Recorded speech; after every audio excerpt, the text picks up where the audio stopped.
Hello and welcome to the Raptors Show on the Sportsnet Radio Network, brought to you by Campbell's new Chunky Spicy Soup. It's time to get fired up. Make sure you find the Raptors Show wherever you listen to podcasts and subscribe, and please rate and review the show.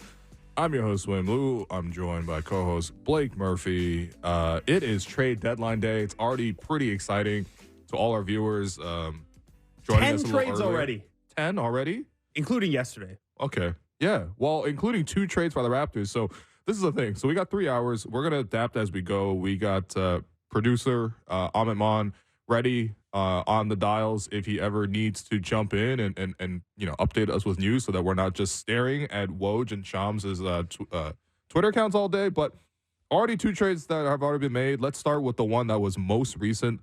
I couldn't believe that the Raptors couldn't have just waited probably 30 more minutes for this trade, because it literally would have happened during our interview with Dennis Schroder. But yeah, Raptor Show, frequent contributor Dennis Schroder has been traded to the Brooklyn Nets alongside of Thad Young for Spencer Dinwiddie. Those are all the details we have right now, but it just, for now, it seems like a straight, trade with no picks involved as of the moment. But Blake, your first reaction to why the Raptors would make a deal like this? Because they wanted to harm the show today. They didn't want Dennis on the air with us at 1:30 as he was scheduled. We're still going to see if Dennis will come on, maybe say goodbye, maybe, who knows, maybe air some grievances on the way out the door. But no, this one is a little bit surprising. So nobody has reported yet that there are picks involved in any way here.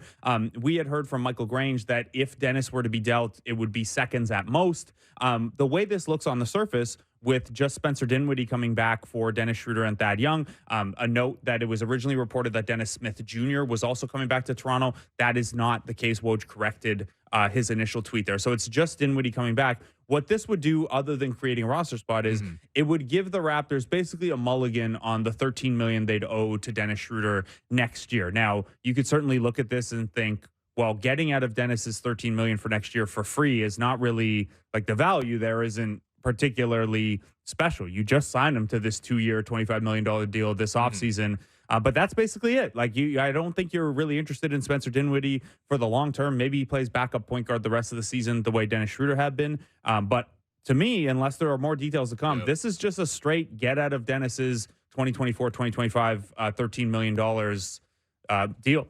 Do you see more to it than that? I don't. Okay. Yes, I do agree with that. I think it's also kind of interesting that they chose specifically to get out of it, right? Because not just for the money aspect. I mean, the Raptors have plenty of financial flexibility. It's not that. The fact that they wanted to move off of him, I think, suggests to me that they want to go in a different direction, maybe leadership-wise. They took Thad Young out of the deal as well. I suppose they replaced that with Kelly Olynyk, who is the other trade that we will get to. But yeah, I do think that this does speak in a sense to the Raptors wanting to get off of Dennis. And of course, we've talked about the leadership structure. We even saw it last night. This is something we were going to ask Dennis about with Darko giving him the chain. Darko has definitely relied on Dennis quite a bit. And, I do think that this is almost like purposely moving away from that specific dynamic. So, yeah, I mean, I don't think the big get here is necessarily Spencer Dinwiddie, although, Spencer can play. There's no doubt. I mean, he's been in the league a long time. He's a good vet.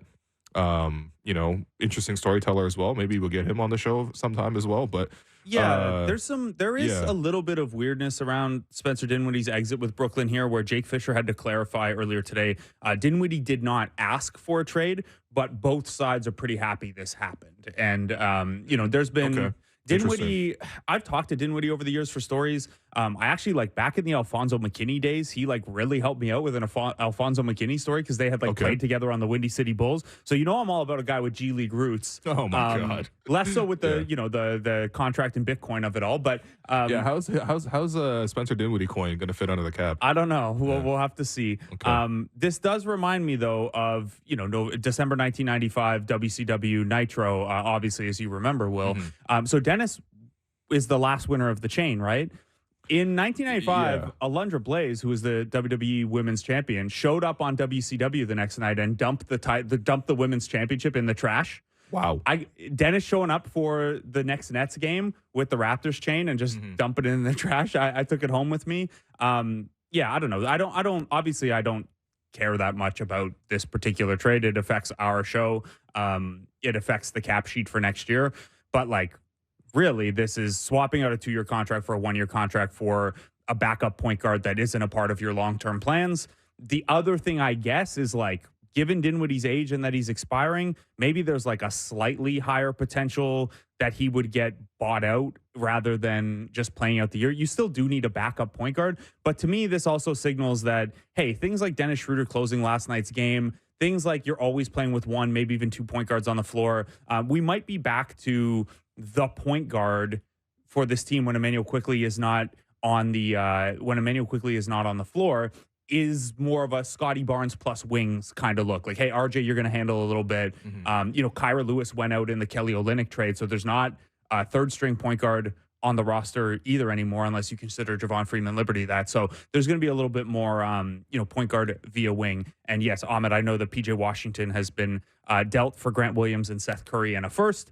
But we'll grab that in this. Yeah. We'll grab that in a second. We're talking about the Raptors trades for the moment. I think for sure. I mean, you definitely saw that Darko and Dennis. Darko turned to Dennis for any sort of opportunity that he needed. Any sort of opportunity where it's like, we need a couple hustle plays here, or we need to stop a run here, or we need to close a game, or we need to key a stop. Like, that was his guy. So I do think that, you are obviously purposefully breaking that relationship. Blake, what's going on? You got to look a surprise. Yeah, this is a fun aside. This is not a trade-related thing. It's hilarious that the NBA does this stuff 2 hours out from trade deadline. But Scotty Barnes teaming with Tyrese Maxey and Trae Young as the other team in that skills competition at All-Star Weekend. Oh, that's fun. Yeah, so we'll get a little bit more Scotty at All-Star Weekend, and a little bit more Scotty as the true point guard with the Raptors moving forward. I think, well...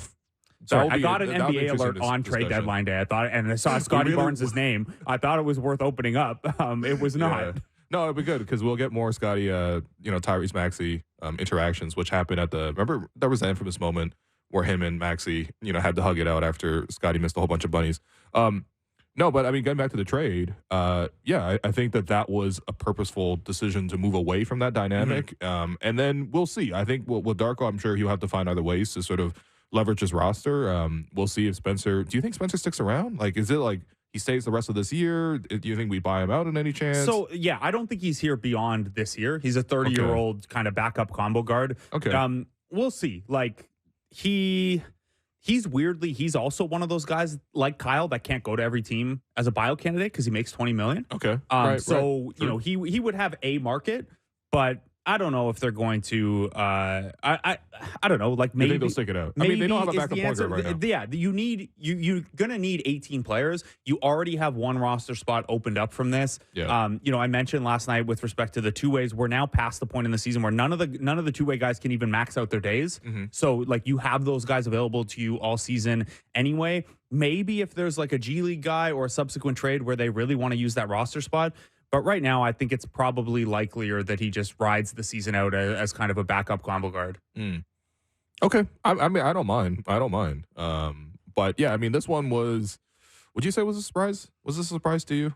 Because we didn't even get any future considerations. So again, like this is them wanting to get out of the contract and them wanting to get out of that relationship. Yeah, I'm not surprised that Dennis got traded. I'm surprised that he got traded in a move that is purely cap motivated. Okay. Because like even if you don't love the fit or the leadership dynamic or whatever the reason behind this is, like 13 million and look, Dennis had some ups and downs this year. He is a very good backup point guard. If he's your backup point guard, you're in pretty good shape. Yeah, we saw that all season. You don't want him to be your starter probably, but if he's your backup, you're pretty good. 13 million for that guy is like very reasonable value. So I don't like. You're not going out with 13 million this year and getting a point guard who, you're not getting a starting caliber point guard with 13 million on the market. So there's obviously a thing here. Like there's obviously some sort of dynamic that motivated them to do this because like with no assets getting back, like if the relationship wasn't in a bad spot or you didn't really have someone in mind that you want to hand those responsibilities to, why not just wait until the offseason when, who knows, maybe that could be used in a trade. Like if a salary dump was available now, a salary dump's available on draft night or July 1st, right? Yeah. It's when way more teams have cap space too. So a little odd that there's no draft compensation here. Like even like future That's why second. I think they wanted to break the relationship. Yeah. Like that's the main motivation behind this deal. I think that's the only conclusion you can come to because like, cap flexibility next summer is great, but they already have a lot of it and you could find a home for Dennis Schroder next summer, no problem. Yeah, you could. So we don't get any future pieces in that one. We do get future pieces in the other trade that was already made. again, Bobby Webster, Masai Ujiri, you guys could have just waited. We extended the show today. Maybe we should have gone live at 11 a.m. or something. But yeah, the other trade, Raptors trade, Kira Lewis, Otto Porter. Kyra. I know he was only here for a minute, but it's Kyra Lewis. We trade Kyra Lewis, who did wear the number 3 after OG left for one game, and now he is gone. Otto Porter, who hit 14 total threes as a Raptor, as a three-point specialist. And we traded the first-round pick. This is a key detail because that's the worst of the 2 first-round picks in this year's draft that came back from Indiana. So essentially right now it's OKC's first-round pick, which is right now the 29th pick. They traded those 3 pieces for Ochai Agbaji, who was the 14th pick 2 drafts ago, and Kelly Olynyk, who needs no introduction in Toronto. He comes back home. Okay, let's focus on Agbaji first and foremost. 6'6", shooting guard, small forward, largely a defensive prospect. Maybe has a little bit of catch and shoot in the corners. I guess you hope that he becomes a 3-and-D type of guy.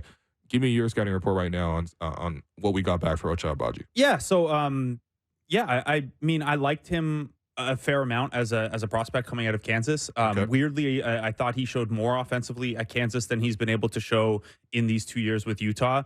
So right now, my focus with Agbaji is way more on the defensive side of the ball than offensively. I don't want to be negative about him because he's only in his second year. He's an older prospect. He's almost 24.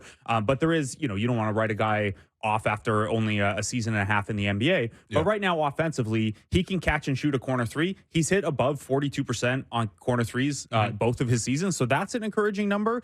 He doesn't have above the break range at all. He is weirdly not he shows some good instincts for making cuts, but he's not very good at finishing them.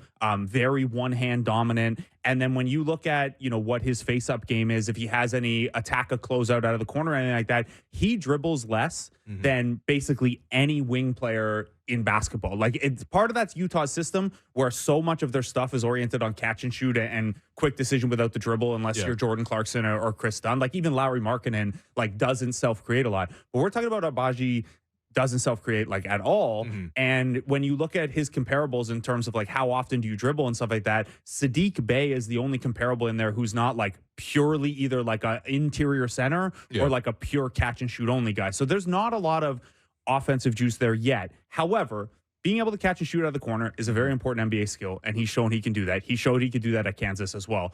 Secondly, he is on a short list of best transition players in the league, both directions. He is unbelievable as a transition defender and really fits what the Raptors do with RJ and Scotty offensively in transition. Now, that's only about 20% of the game, so you obviously need to see more round out, but transition both ways, he's really good. The most curious piece to me, and where this is going to determine, is he a top 8 rotation caliber guy in time, or is he just an okay bench guy, is right now he's very, very good defensively in transition. Similar to Quickly, he does a lot of stuff nicely off ball, good help instincts, good, scramble and recover instincts. But at the point of attack, he's not that great a defender yet. So the Raptors are going to look at him and say, 6'5", 6'6", 6'10" wingspan, 220. You've got the strength to play that role. I would think the Raptors are going to challenge him to be that guy for them, at least in the second unit, because, if he's a good team defender, a really good transition player, and his main offensive skills corner 3s, that's a bench player in the league. But if you're going to play your way into the top 8 in the rotation, you either have to develop more offensive skill, attacking closeouts, or even a little bit of your own individual shot creation, or you've got to be an absolutely lockdown point of attack guy. So that'll be the challenge for him from here. Yeah. So like you mentioned, definitely you're getting him for his defense. Offensively, he's going to show more promise. I mean, this season, 19 of 76 shooting from above the break, which is 25%, right? So, but, catch and shoot overall, which largely for him is in the corners. Catch and shoot overall in his 2 seasons with in the league is 113 for 317, which is 36%. That's decent. That's doable. And it's higher in the corners if you isolate it just for the corners. Yeah. And, there's a little bit of shooting off movement and stuff like that. But also at the same time, I think a lot of that is just related to Utah's system offensively. But yeah, there has to be growth there offensively. I think defensively, that's the main reason you get him. If he had a path in the league, I suppose. I mean, 3-and-D gets thrown around a lot, but I really do feel like his future would be 3-and-D. He just needs to improve on his three-point consistency, both in the corners and from above the break, ideally. I guess I have 2 questions from this. So, number one, what is it going to take for him to eventually become a starter? Like, do you see there's a starter potential?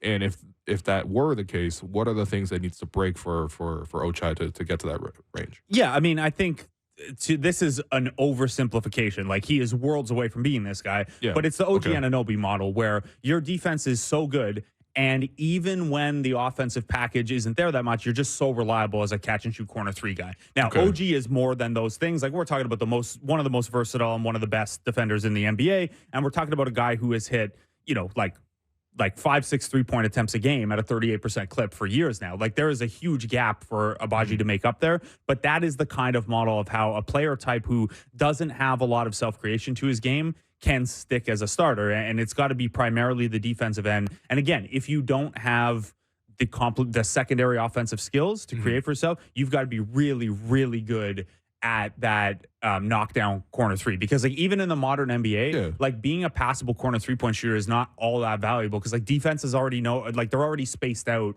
for corner shooting. So the path to being a star, I don't want to rule it out, because again, he's only in his second year, but he is almost 24.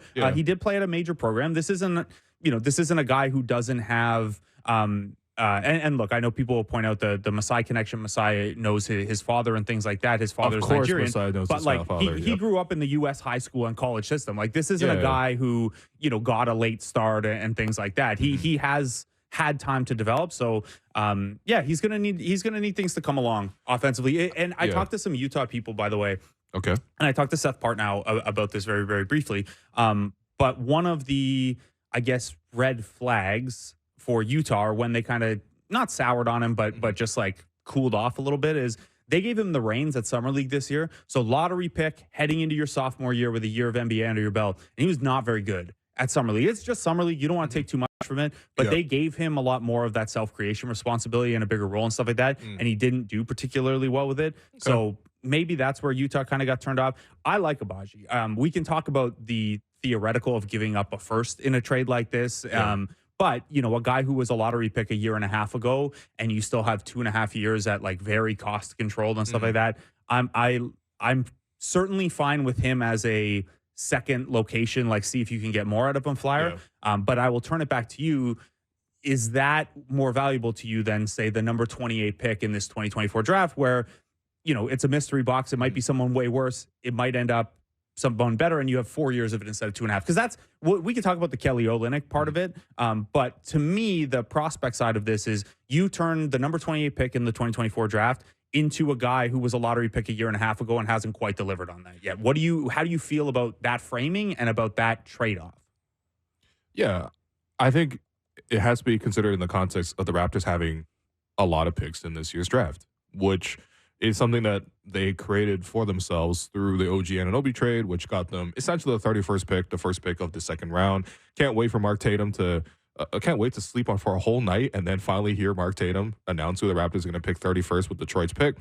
And then they took 2 first-rounders back in this year's draft from Indiana, another one obviously down the line as well. But they traded the worst one of those 2, which, again, right now it's like pretty much going to be OKC versus like Clippers. We'll see which one of those guys finish even higher in the standings, but it's like the 29th pick. Right now it's 28 because of tiebreakers and stuff like that. But fine. It's almost certainly going to be between 26 and 29. Yeah, and I think realistically, the Raptors were never going to be in a situation where they're going to use all 3 of their picks this year, potentially even 4, depending on how much the Raptors, continue to drop in the standings here to maybe retain their own pick.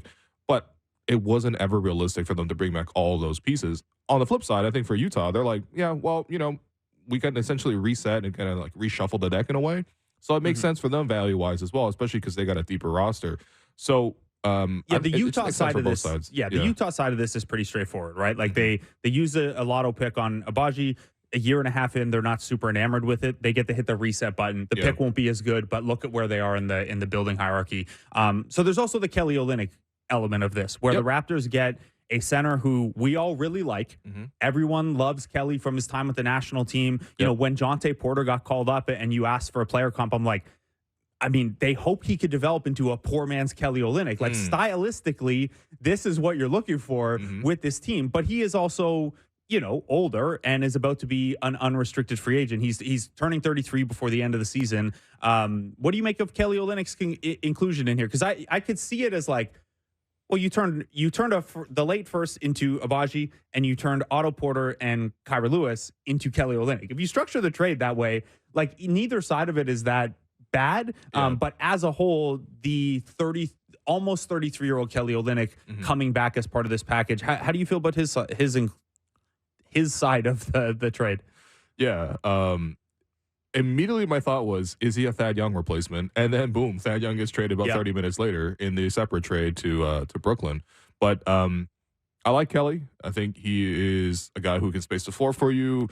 He's not going to help your defense all that much, to be honest. But, I think the Raptors have a lot of other issues defensively right now that they got to address. Yeah, I mean, they were playing big minutes they're playing big minutes with Thad at center defensively. No, you'd be all right. He's basically like a Thad replacement in that way. I think the other thing, too, is, you get the floor spacing, you get the assists. He's averaging 4.4 assists this year in only 20 minutes a game. As a big, that's pretty impressive. I think that speaks a little bit to Utah's system, which brought, I think, the best out of Kelly's playmaking because he's always been a playmaker. I know, his story's been told a lot in Toronto, but, he grew up as a point guard and then hit the growth spurt and became a bigger player, but he always had that passing gene.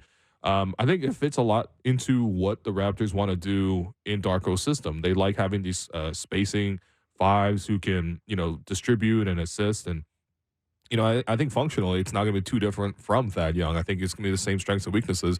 Maybe he's not as good of a finisher near the basket. I will miss Thad Young's little jump hooks and things like this. But I think for Kelly, he gives you more of the three-point shooting, which might help space it out a little better. Defensively, it's still an issue, as I mentioned. But for Kelly, too, I think the other piece is the culture piece, right? Because I think the Raptors really do want to establish a different culture. And I think, they brought in Thad. I think Thad did the best job that he could with it. I think they brought in Dennis also as a culture piece.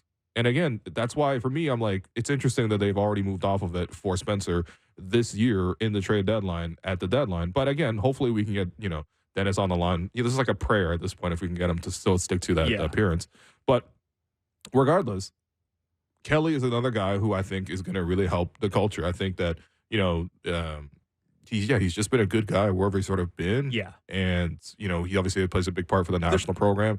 My question is, are you going to re-sign him? So, look, on the culture side, I just want to acknowledge it because I agree. I think it's an important part. And I think your culture is, yes, how you are as a person and your leadership and off the court as well. But, culture can be on-court identity as well. And if this is how they want everyone to learn how to play, Kelly Olynyk has been a part of Will Hardy being able to implement the offense that they implemented in Utah, as an extension of that on the floor, someone who can organize, someone who's very, very smart. Now, in terms of re-signing Kelly Olynyk, I made a joke and anyway, I made a joke about how this is three deadlines in a row now where they've traded for a center who's about to be an unrestricted free agent. So there's a pattern here. And I think that, jokes aside, that shows a willingness to acquire a guy with the intention of re-signing him, a pre-sign, basically. So I think that is certainly a possibility. It would, for me, need to be Kelly Olynyk transitioning into the part of his career where he's willing to take a little bit less money. Not that his $12 million salary right now is exorbitant, but if Jakob Poeltl is also on this team and then you have, 30 to 35 million tied up in your center combination and you don't have a young developing center as a part of that mix, I just don't think that would be the best asset allocation. So I'm down to re-sign Kelly Olynyk. I think there's a scenario where they work out something with him a little below what he's making right now, make the quick work in free agency. So because he has a big cap hold, so you'd erase the cap hold and get his new salary on there. I think that's a possibility. We'll hear from Masai or Bobby later today about what the what the plans are for Kelly Olynyk.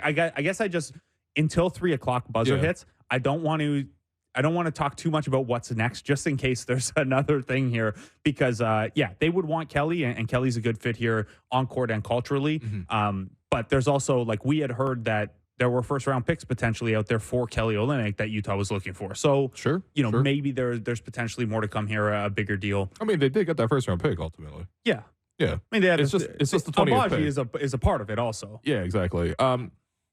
It's so funny to Thad. It's the comparisons of Thad Young are actually really, really funny here because Thad was also a soon-to-be free agent that year, and of course they re-signed him and they got that little optionality into his contract. And that was one they slid down 13 picks in that draft. In this case, they're sliding out of the draft but picking up a recent draft pick in it. Right. There are some similarities. Right. How would you feel about re-upping Kelly Olynyk? So he makes 12 now. Let's say it was a 2-year 20 or something like that. Is that a little on the high end for you? again, I don't think the Raptors are that squeezed for money, so I think that's fine with me. I think you would like to build in like a team option, partial guarantee or something into the second year of that deal. But yeah, ultimately, I'm happy to get Kelly in here. I think he's going to fit. Definitely going to fit what Darko wants to do offensively. Defensively, I still have a huge question as to what the Raptors want to do in general. You know, I mean, we're also just fresh off of last night's game, which I guess we will not talk about tonight because we're going to run out of time. But so actually, I do have to get in our spicy stat of the day, which is maybe all we'll talk about from that game. Okay, so you let What's me know. The spicy stat? Miles Bridges dropping 45 on us. We don't talk about him. That was disgusting. We don't give him any shine. We don't talk about him whatsoever. Only time he got locked up was when RJ finally locked him up late in the game, which I appreciated. Thank you, RJ. Thank you, RJ. Yeah. It's interesting. There was some interesting stuff to talk about from that game, but obviously today's the trade deadline, so we're not going to do that. Okay, before we get to the spicy stats, we did lose a couple pieces. Yes. So, Otto Porter. I want to hear your favorite. Well, let's start with Dennis Schroder. Obviously, we had him on the show all the time. Again, hopefully one more time. Zach, we are begging. All right, Zach, we are begging. But did you have a favorite Dennis Schroder moment on the Raptors? I mean, it could be off. It could be on the show as well. Yeah, off court. It's more about like how many different locations he came on. Yeah. Our show with us from. Let's retell those. So massage table was the most recent. We got team bus. We got airport. We got team bus multiple times. Yeah, you think that's why they traded him? They were like, "Yo, stop talking out loud on the bus." Yeah. We got airport Starbucks. We got airport. Yeah. We got multiple Puma shoots, including one that seemed to be at like a dingy high school gym where like we could see the ceiling tiles and they like had water rot. That was okay one. Yeah. We had one in the back of an Uber. Yeah. There was one where he called us from his house, Raptors practice facility. Yeah. I mean, he was pretty accommodating, obviously, with the request. You know, sweet. Yeah. Him calling me sweet was not a personal highlight, but maybe a highlight for the show in general. I don't know. Like in seriousness, he was actually a good dude to deal with, man. Yeah, I enjoyed having him on the show, and like, there were weeks where we were running out of stuff to ask him about a little bit, but he always played ball. If we did some silly stuff like drafting his favorite teammates and things like that, you know, I got the impression that other than maybe after the appearance in the new year after he had been a little critical or had somewhat critical comments taken in the wrong context. At the end of the day? Yeah. His go-to move at the end of the day? Yeah. I miss Dennis, man. He was really good to us. He really was. Oh, this is a cool thing too. What's going on? Grady and Ochai Agbaji shared, or not shared, but they had the same dorm room. Yes. If you haven't seen this video already. Yeah, I forgot about that. Yeah, so they obviously both went to Kansas, and Ochai got drafted the year that Grady came into the program. Grady gets that dorm room that they were in, and Ochai had left a note inside of the dresser, which Grady had opened, and we saw this like surprise note in there. And I think the note was like pretty short to the point where it was just like, whoever gets this room next, be great. And then signed Ochai Agbaji. But it just so happened to be Grady who got that room. So it'll be kind of cool to see them reunited on the Raptors. But yeah, Dennis was good to us. I think he was, for the most part, fairly transparent. Did you think we were like too soft on him? Because I saw that criticism sometimes, and I'm like, I don't know, man. But at the same time, I guess we weren't in his face confrontational. Like, hey, man, why is your usage so high late in games? Hey, like he came on here and like we talked about like should we start him because we don't think so. Yeah, like are you open to coming off of the bench? You know what is the conversations been like with you about changing your role? Did you rip team culture? Yeah, like I don't know, like I get it. There are some people who want us to be on here and like bring up the tape of one possession. Why didn't you do that pass? It's like that's we asked them like, hey, how can you get Scotty and Pascal involved? AKA, why aren't you passing to them? You know, like why is your usage so high late in the game? What are those conversations like? Like I mean, I just think we were like fair and above board with somebody that we had on the show in a respectable way. Yeah, like this. But I don't think we shied from anything. No, and we also trusted that he could handle controversial like topics. Yeah. Like I don't think we were like were like, hey, why'd you give a jersey to Tatum? Yeah, you know, like all those things. You asked the questions, but like the expectation that like after he answered that question, we would then like rip him or grill him or say like, no, that is not a sufficient answer. Dude, like, what did he do that deserved to be grilled like that? Yeah, man? I get that he kind of and like look, he kind of became an avatar, I think, for people's unhappiness with certain Darko things in the same way that there were Fred conversations last year that weren't really about Fred necessarily. No, I think they were about Fred too.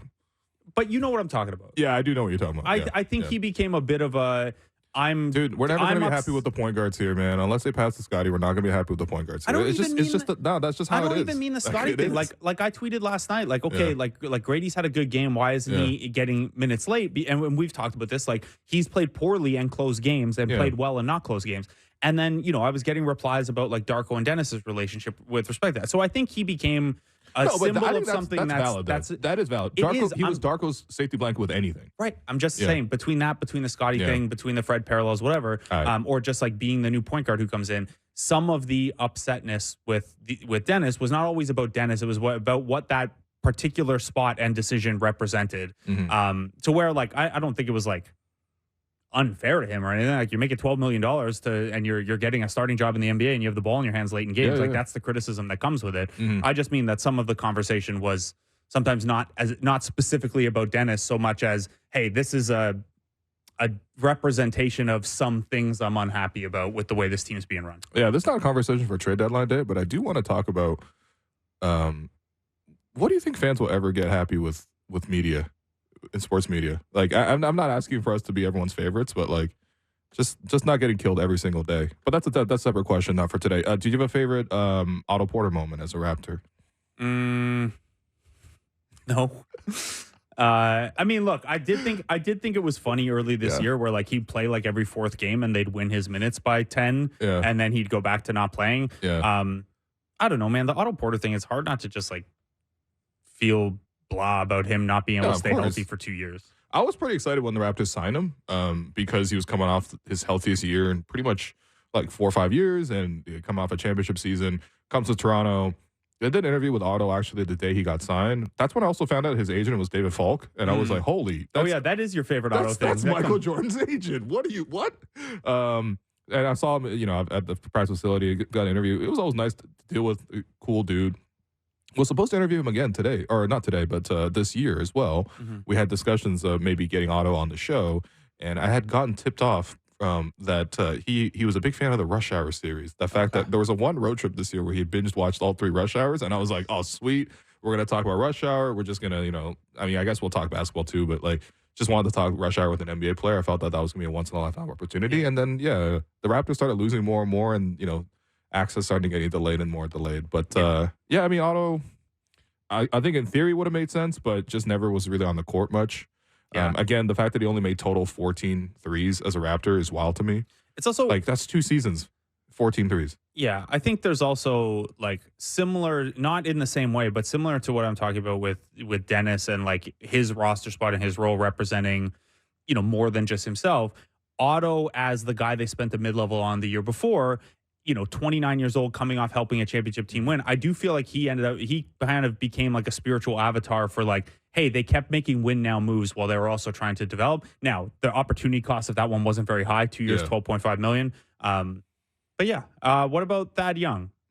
Yeah, what about Thad Young? Thad Young was awesome to deal with, man. Yeah. I love talking to Thad Young. I really appreciated Thad stepping in the last couple of months here with Jakob getting injured. And, again, he went from playing third stringers to immediately jumping to a game and starting against Anthony Davis. And I thought he not held his own, because I wouldn't say he really won his matchups, but at the same time, it felt like just a true appreciation of his professionalism that he was able to come in and, do things that he does, take charges, make good passes, keep the ball moving, score, just be tough around the basket in general.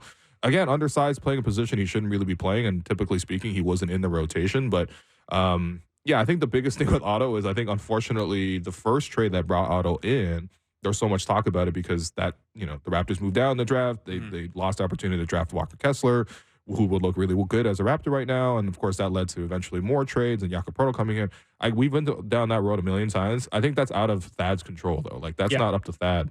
What Thad could control was, like, who he was around the team, the presence that he brought, the experience that he brought, the fact that he was really great with the media, the fact that he was really great just with, by all accounts, with everybody behind the scenes. I appreciate that. So, I know Masai had said he wanted to get Thad Young for a long time. He said the same thing about Dennis, too, by the way. I remember that was during Dennis's welcome announcement in Vegas. He had mentioned that Masai had been wanting to get Dennis for a while. So it's the same thing with Thad, but just a really good dude, stepped up when he needed to, and now he's gone. I guess we have Kelly now to actually replace him. But I appreciated that a lot. What about you? Yeah, I mean, I love the point in the year this year where like a couple weeks before he started playing, he kind of got asked, and I'm paraphrasing here, but he was basically like, I'm not playing not because I'm 35 and can't play anymore. I'm playing because I'm 35 on a team that's trying to build a little bit, and I don't fit. Like I got, to paraphrase Mark Henry and make a second wrestling reference in the same segment, I got a lot left in the tank. And he came out and he did that. Like he's probably not going to play a ton for Brooklyn either, but it's just cool like how good these guys still are when for 30 games you might not see a guy and you think your mind automatically goes to, well, like maybe he's done. And then it's like, no, I still have NBA skills. My brain still functions at like an elite NBA level. Yeah. And even if I've slowed down a bit and other guys are more athletic or faster or whatever, I can still get this done just in a different way. To that point, right? You see the difference between him and, for example, a guy like McDaniels. Now, it's totally different because they're like 10 years apart, lots of different experiences, whatever. But, you don't see McDaniels come into a game a lot, and then he comes into the game and he does what he does against the Pelicans. I've never seen Thad Young come in and do what he did against the Pelicans. You know what I mean? Like, whenever he was called for, he was ready to play. And, I don't know. He's a good dude. Again, I feel like that shouldn't go... I guess that's not like buckets. You know what I mean? That's not buckets. That's not rebounds. It's not assists or whatever, but he was a really good dude. Yeah. But remember when he confronted Scottie after that one game in Portland, too? Yeah. A memorable moment. What happened there? Do you remember? He got traded after. That's what happened. He got traded a year after, man. Yeah, but they don't forget. Yeah, I guess not. By the way, this is a weird one. We'll do. That's not why he got traded. To be very, very clear. Anyway, we'll do NBA wide trades later. But Patrick Beverley, the Pat Bev podcast Twitter feed just tweeted that Patrick Beverley's gotten traded to Milwaukee. But none of the like newsbreakers have done it or anything. But this is like Patrick Beverley's own podcast. Yeah. So that they would just Roan did that. It would just be a funny way to have that trade announced. Favorite Kyra Lewis memory, just him coming on the show. That was basically he showed up to Toronto, came on the show. He did come on the show. Yeah. Damn. The Raptor show curse. We've had all these people that got traded, I mean, everyone's getting traded though. Who didn't get traded today? Who else are we having had on the show that didn't get traded? Gary. I mean, lots of them, to be honest. Yeah. Not this year though. Not a ton. Yeah, I suppose we had OG in preseason. He got traded. Yeah. You had Jakob in preseason. He's still here. Yeah. Oh, that's true. You're right. Yeah. Jakob and Gary are the next hour, two left standing. Yeah. You want to hit us with the spicy stat? Yeah, so time now for the spicy stat of the day, brought to you by new Chunky Spicy Soup. Are you ready to get fired up? The Charlotte Hornets were ready to get fired up last night. Late in that game, they had led the entire way until RJ Barrett, I believe, hit a go-ahead three with about 6 minutes left. After locking up Miles Bridges. Yep. So, before that go-ahead three for the Toronto Raptors, not only did the Charlotte Hornets think they were going to have maybe their 11th win of the season, and the Raptors would join the Wizards as the only team to lose 3 games to Detroit and Charlotte combined, which is bad on its own. That had the potential to be, for the first time in almost a calendar year, the first time Charlotte led start to finish in a game. And I know that like games flow and go in and out and things like that, but even the Raptors, who have not been very good this year and have not won a lot of basketball games, already have 4 wins this year where they led from the first basket of the game to the finish. It's not that rare. Toronto did it against Milwaukee, Miami, Golden State, and in the game that they drubbed Detroit. Obviously not the game they lost to Detroit. Charlotte has not done it since February 13th. Wow. We are coming up on 1 calendar year since the last time the Charlotte Hornets led a game start to finish. And so, Will, when you mention that the Raptors have the number 31 pick in the draft, I know this is a spicy stat, not our spicy take, but a spicy take as well. I'm not so certain that it's going to be the number 31 pick in the draft. Detroit's only 2 wins behind Washington and only 3 behind Charlotte and San Antonio. Detroit's made like borderline, not win now moves. Like they traded Bojan and Alec Burks today, but they added some shooting as well. I don't know that it's a lock that they finish worse than Washington and Charlotte. They should, obviously, for lottery purposes and stuff, but don't know it's a lock. Anyway, that's your spicy stat of the day. And Patrick Beverley did get traded to the Milwaukee Bucks. I love that the Raptors said, no chunky spicy soup for you. Yeah. With that one. Yeah. Okay, we're going to take that break. I've been your host, Willow. You've been listening to The Raptor Show on the Sportsnet Radio Network, brought to you by Campbell's new Chunky Spicy Soup. When we come back, we are going to scroll more of Raptors Twitter and just Twitter in general and NBA for more and more trade updates. Welcome back to The Raptor Show on the Sportsnet Radio Network. I'm your host, Wayne Blue, joined by co-host Blake Murphy. All I'm on is watching for any huge trade updates. All right, the words Bruce Brown pop up on the timeline. I need to hear it immediately. The words Dennis Schroder, I guess, already hit the timeline.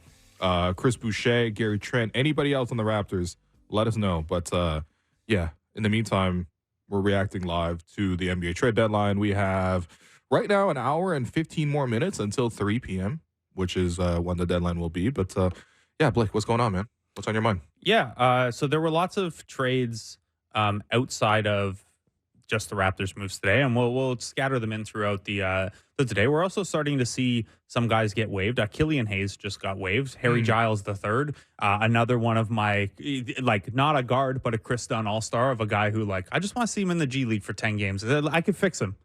I could fix him all-stars? Yeah. Sick. I like that. Yeah. No, that's good. That's a future segment. Yeah, Killian Hayes was a number 7 pick, like, a minute ago. And he's just getting straight up waived. Yeah, I mean, like, we saw the odds come around, like, you know, like the odds of which team is going to land on next. And the Raptors were on one of them when it was like, hopefully it doesn't come on the Raptors, man. I know we down on point guards right now, but we're not that down on point guards. But I put a big future on him on the Raptors 905 being his next team. Yeah, well, okay. I didn't know you can do that. But one of the teams on the list was like, it was like Ratio Farm Ohm was like a team somewhere in Europe. I'm just going to assume that it's like Ratio Farm, but PH. Cool. Yeah. So I was like, what? It was his team before he came to the NBA. Okay. So that is a German club who. Yeah. I'm not sure how these things work with young players, but maybe they still hold his European rights. Otherwise, I would expect him to go back to France, maybe. Yeah. Anyway, so yeah, Killian Hayes can't be possibly what was on your mind, right? Like, it's not. It just popped up as we were coming back on air. It's notable because it's a number 7 pick. Getting waived before his rookie contract's up. But one of the KOC in the mud. Yeah. After this one. One of the trades from earlier that I wanted to get your opinion on, because it has a loose impact on the Toronto Raptors. Okay. The Indiana Pacers, after trading 3 first-round picks and other pieces for Pascal Siakam, traded away Buddy Heild for Marcus Morris and 3 seconds. Yeah. So a bit of a sell move there. The read I've been able to get on it is that they were really, really far apart on what Buddy Hield's next contract is going to be. Yep. Philly could obviously use that. It's a huge upgrade on Marcus Morris for them. Yep. And I say that this is Raptors related, not just because we're keeping an eye on Pascal Siakam and his success with Indiana, but this is... I mean, we have their pick, man. That's why. So, yeah, this is a bit of a seller's move for Indiana. And for anyone who doesn't remember, that Indiana pick is only top 3 protected. So play out a scenario where Indiana's only 1 game up on Miami to avoid the play-in. They end up in the play-in. Who knows? Tyrese gets hurt or something like that, and that's potentially a lottery pick now. I would still bet on that pick being in the late teens instead. But Indiana took a bit of a step back today, which is, loosely Raptors relevant. Yeah, I mean, were you surprised? I'm not that surprised, man. They've been trying to trade Buddy Hield for a while, right? And have you seen Buddy Hield's burner account? I mean, I don't have it confirmed that it's Buddy Hield's account, but I know the tweets you're talking about. Yeah, 242 boss, 242 boss 1. Okay, the account just has a picture of a tree as a profile, and the caption is, I guess, just "I love basketball." This is something that I don't think he was happy there. I think that, again, the contract situation, as you mentioned, but also at the same time, like, I don't feel like Buddy Hield is like a playoff type of guy. Like, Indiana wants to do stuff in the playoffs, right? And I think Nesmith coming on really strong, way better of a two-way player than Buddy. I think that, that takes a lot of those minutes away. Andrew Nembhard now being healthy again, as another two-way player that I think is a lot better than him. So, yeah, I mean, I know Buddy's going to have, him and Tyrese have been teammates ever since Tyrese came into the league because they were traded together from Sacramento. But yeah, I mean, he's a gunner. He's a guy who can, launch up some threes, but even his usage isn't that high this year. Like, he's only 12 points per game this year, coming off the bench a lot, only playing 25 minutes. Like, yeah, it's not the biggest surprise to me. Did they get anything back, by the way? What did they get back for that? So they got 3 second-round picks, including the Raptors' second-round pick this year. Which Philly owned from the Greg Monroe salary dump from the championship season. Or the Malachi Richardson salary dump, whichever one went to Philly. One went to Philly, one went to Brooklyn. Anyway, so they picked up 3 second-round picks. 2 of them are 2029 picks. One of them is the Raptors pick this year. They got Marcus Morris Sr. for salary matching. And let's get Alex on the line. Furkan Korkmaz was in that deal. He got his trade request 4 years late, but he got it. Wow. Good things come to those who wait. But no, seriously, I guess that even kind of replaces in a sense if you need another shooter, but like I feel like they've had a lot of those guys. So yeah. I mean I'm just tracking that I need to put notifications on for 242 boss. Yeah. Although I just brought it up, and he's been tweeting as if it doesn't seem like it's Buddy Heild today, because it's just like tweeting like, oh, good on Indiana for doing right by him, and then like tweeting a bunch of other nonsense. By the way, one of the tweets from 242 Boss, I rarely tweet, bro, because someone was like, yo, just tweet once during Buddy's games, because they were saying that's that, right? And his response was, I rarely tweet, bro. I use this app more than tweeting. I'm not Buddy Heild. I love when burner can't say I'm not the person who runs the burner. Buddy Heild. We can get into the state of the Eastern Conference and how it looks right now more after this. But the other pretty interesting deal in the Eastern Conference hierarchy today was the Knicks acquired Bojan Bogdanovic and Alec Burks from Detroit. So they got Quentin Grimes, who was the one prospect asset we knew the Knicks were going to make. The Knicks didn't give up a first still. They gave up 2 seconds in that deal. Evan Fournier is the salary matching piece. And the Pistons got their Killian Hayes replacement in Malachi Flynn. Ryan Arcidiacono in that trade as well, but Malachi Flynn off to Detroit now. Dwayne Casey can fix him. Damn! Poor Malachi, man. He's had a tough couple of years. Yeah. First off, I mean, this definitely takes New York off the table for Bruce Brown. Yeah. So, we'll see. I mean, Bruce Brown is still the biggest name for the Raptors that is still floating out there. Maybe we'll get there. Maybe we won't get there. With the trade. Hopefully we do, though, because I do want to see more movement with the Raptors. The roster as this, by the way, is a little confusing. I mean, like, we got Spencer Dinwiddie all of a sudden. We got Kelly Olynyk. Yeah. Like, you know what I mean? Like, I think we just continue to make some more moves in the next hour, hopefully. But in any case, I think I like this for New York. Bogdanovic clearly is a guy who can really score. They've lacked a little bit of that secondary scoring pop. He's probably going to come off the bench for them, and he would be a really good bench scorer. 20 points a game the last 2 years. Yeah, and again, that's operating with zero help in Detroit, let's be honest, too. So, I mean, they've needed a little bit more bench scoring ever since Quickly was dealt from the deal, and so I think they replaced RJ because they have an upgrade in OG, different type of players, but they did not replace that bench scoring, and then did that here as well. I guess they get Alec Burks back again. I don't know. Tips really got like 5 guys that he always wants to reunite with, man. Burks is solid. He's not going to play playoff minutes for them, I don't think. But like, if you drop him into the Quentin Grimes role, where all you're asking for is a little bit of shooting and defense in that second unit, it's obviously doesn't have the upside anymore that Grimes might have. But he's fine. He's a perfectly cromulent vet. One more Bruce Brown market note before we take our next break. Chris Haynes reporting that the probable path for the Lakers right now is they just stay put. If they don't trade their first right now, they can enter the market next year with 3 first-round picks available to trade. If they trade that deep future first right now, it gets a little more complicated. So Chris Haynes reporting that the likelier path is they just ride this out, certainly don't give up a first, and then they go into the offseason armed with 3 firsts to chase maybe another star. That's another potential Bruce Brown suitor. Milwaukee, the one team that we'd heard a little bit about, they've tinkered, but they haven't used either of the salary matching pieces they'd need in a Bruce Brown deal in Bobby Portis or Pat Connaughton. Phoenix made their move. They picked up Royce O'Neal for a whole bunch of guys, including old friend Yuta Watanabe. Again, Raptors show curse. Yes. My God, you do an interview with us this year, you're getting dealt, buddy. You are getting dealt. Oh, wow. Okay. Yeah, PJ Washington and Gordon Hayward found new homes. We'll go through all of that in the second hour here. I'm just, honestly, a quick plug for the Patrick Beverley podcast. That's a podcast I wasn't expecting to love, and I really do love it. So I hope Roan goes with Patrick Beverley in this deal. I hope they continue to make content and, maybe link forces. He had a great Giannis impersonation, if you've ever heard before. I haven't heard it, no. Patrick Beverley got a great Giannis impersonation, so I guess they can impersonate each other in real life. The Nas is going on the Pat Bev pod to hear the Giannis impersonation. The nasty crossover podcast. Yeah, Thanalysis, that's what it is. Anyway, we're going to take another break. I've been your host, Willow. You've been listening to The Raptor Show on the Sportsnet Radio Network, brought to you by Campbell's new Chunky Spicy Soup. When we come back, more live watching of NBA trade deadline. Welcome back to The Raptor Show on the Sportsnet Radio Network. I'm your host, Wayne Blue. We are still watching the trade deadline. Myself, Blake Murphy, Ahmed Mon.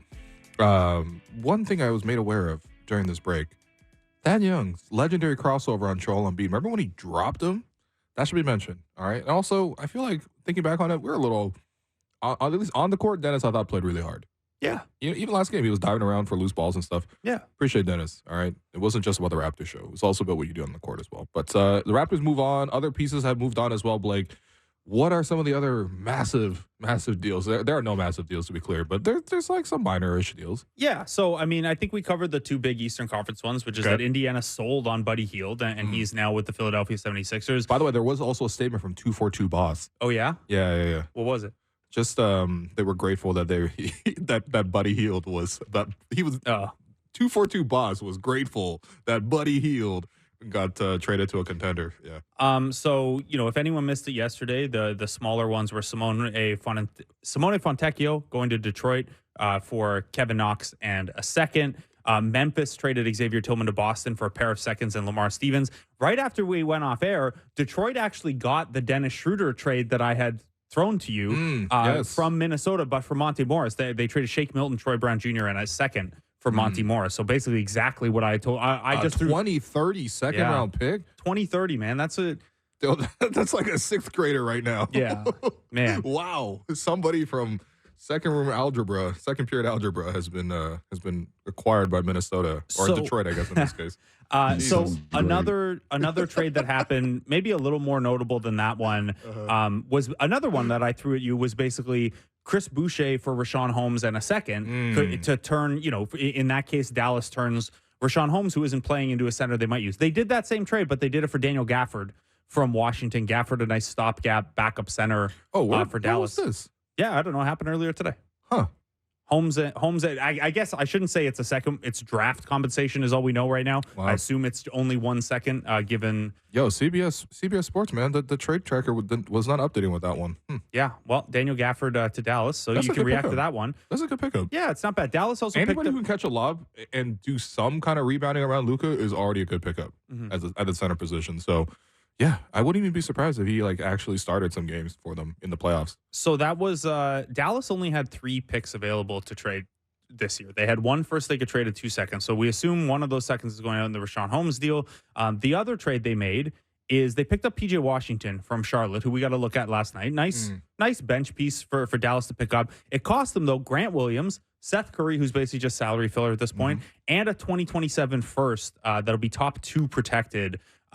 So I don't know. Dallas is obviously a team that needed to do something, doesn't have the draft assets to make something done, to get something done. We talked with Mark Stein that maybe it was Jaden Hardy or Josh Green who could get you into a trade conversation if Derek Lively was off the table. Instead, they just massage around the fringes, turn Grant Williams and draft capital basically into PJ Washington and Daniel Gafford. Is that enough for Dallas given their limitations here?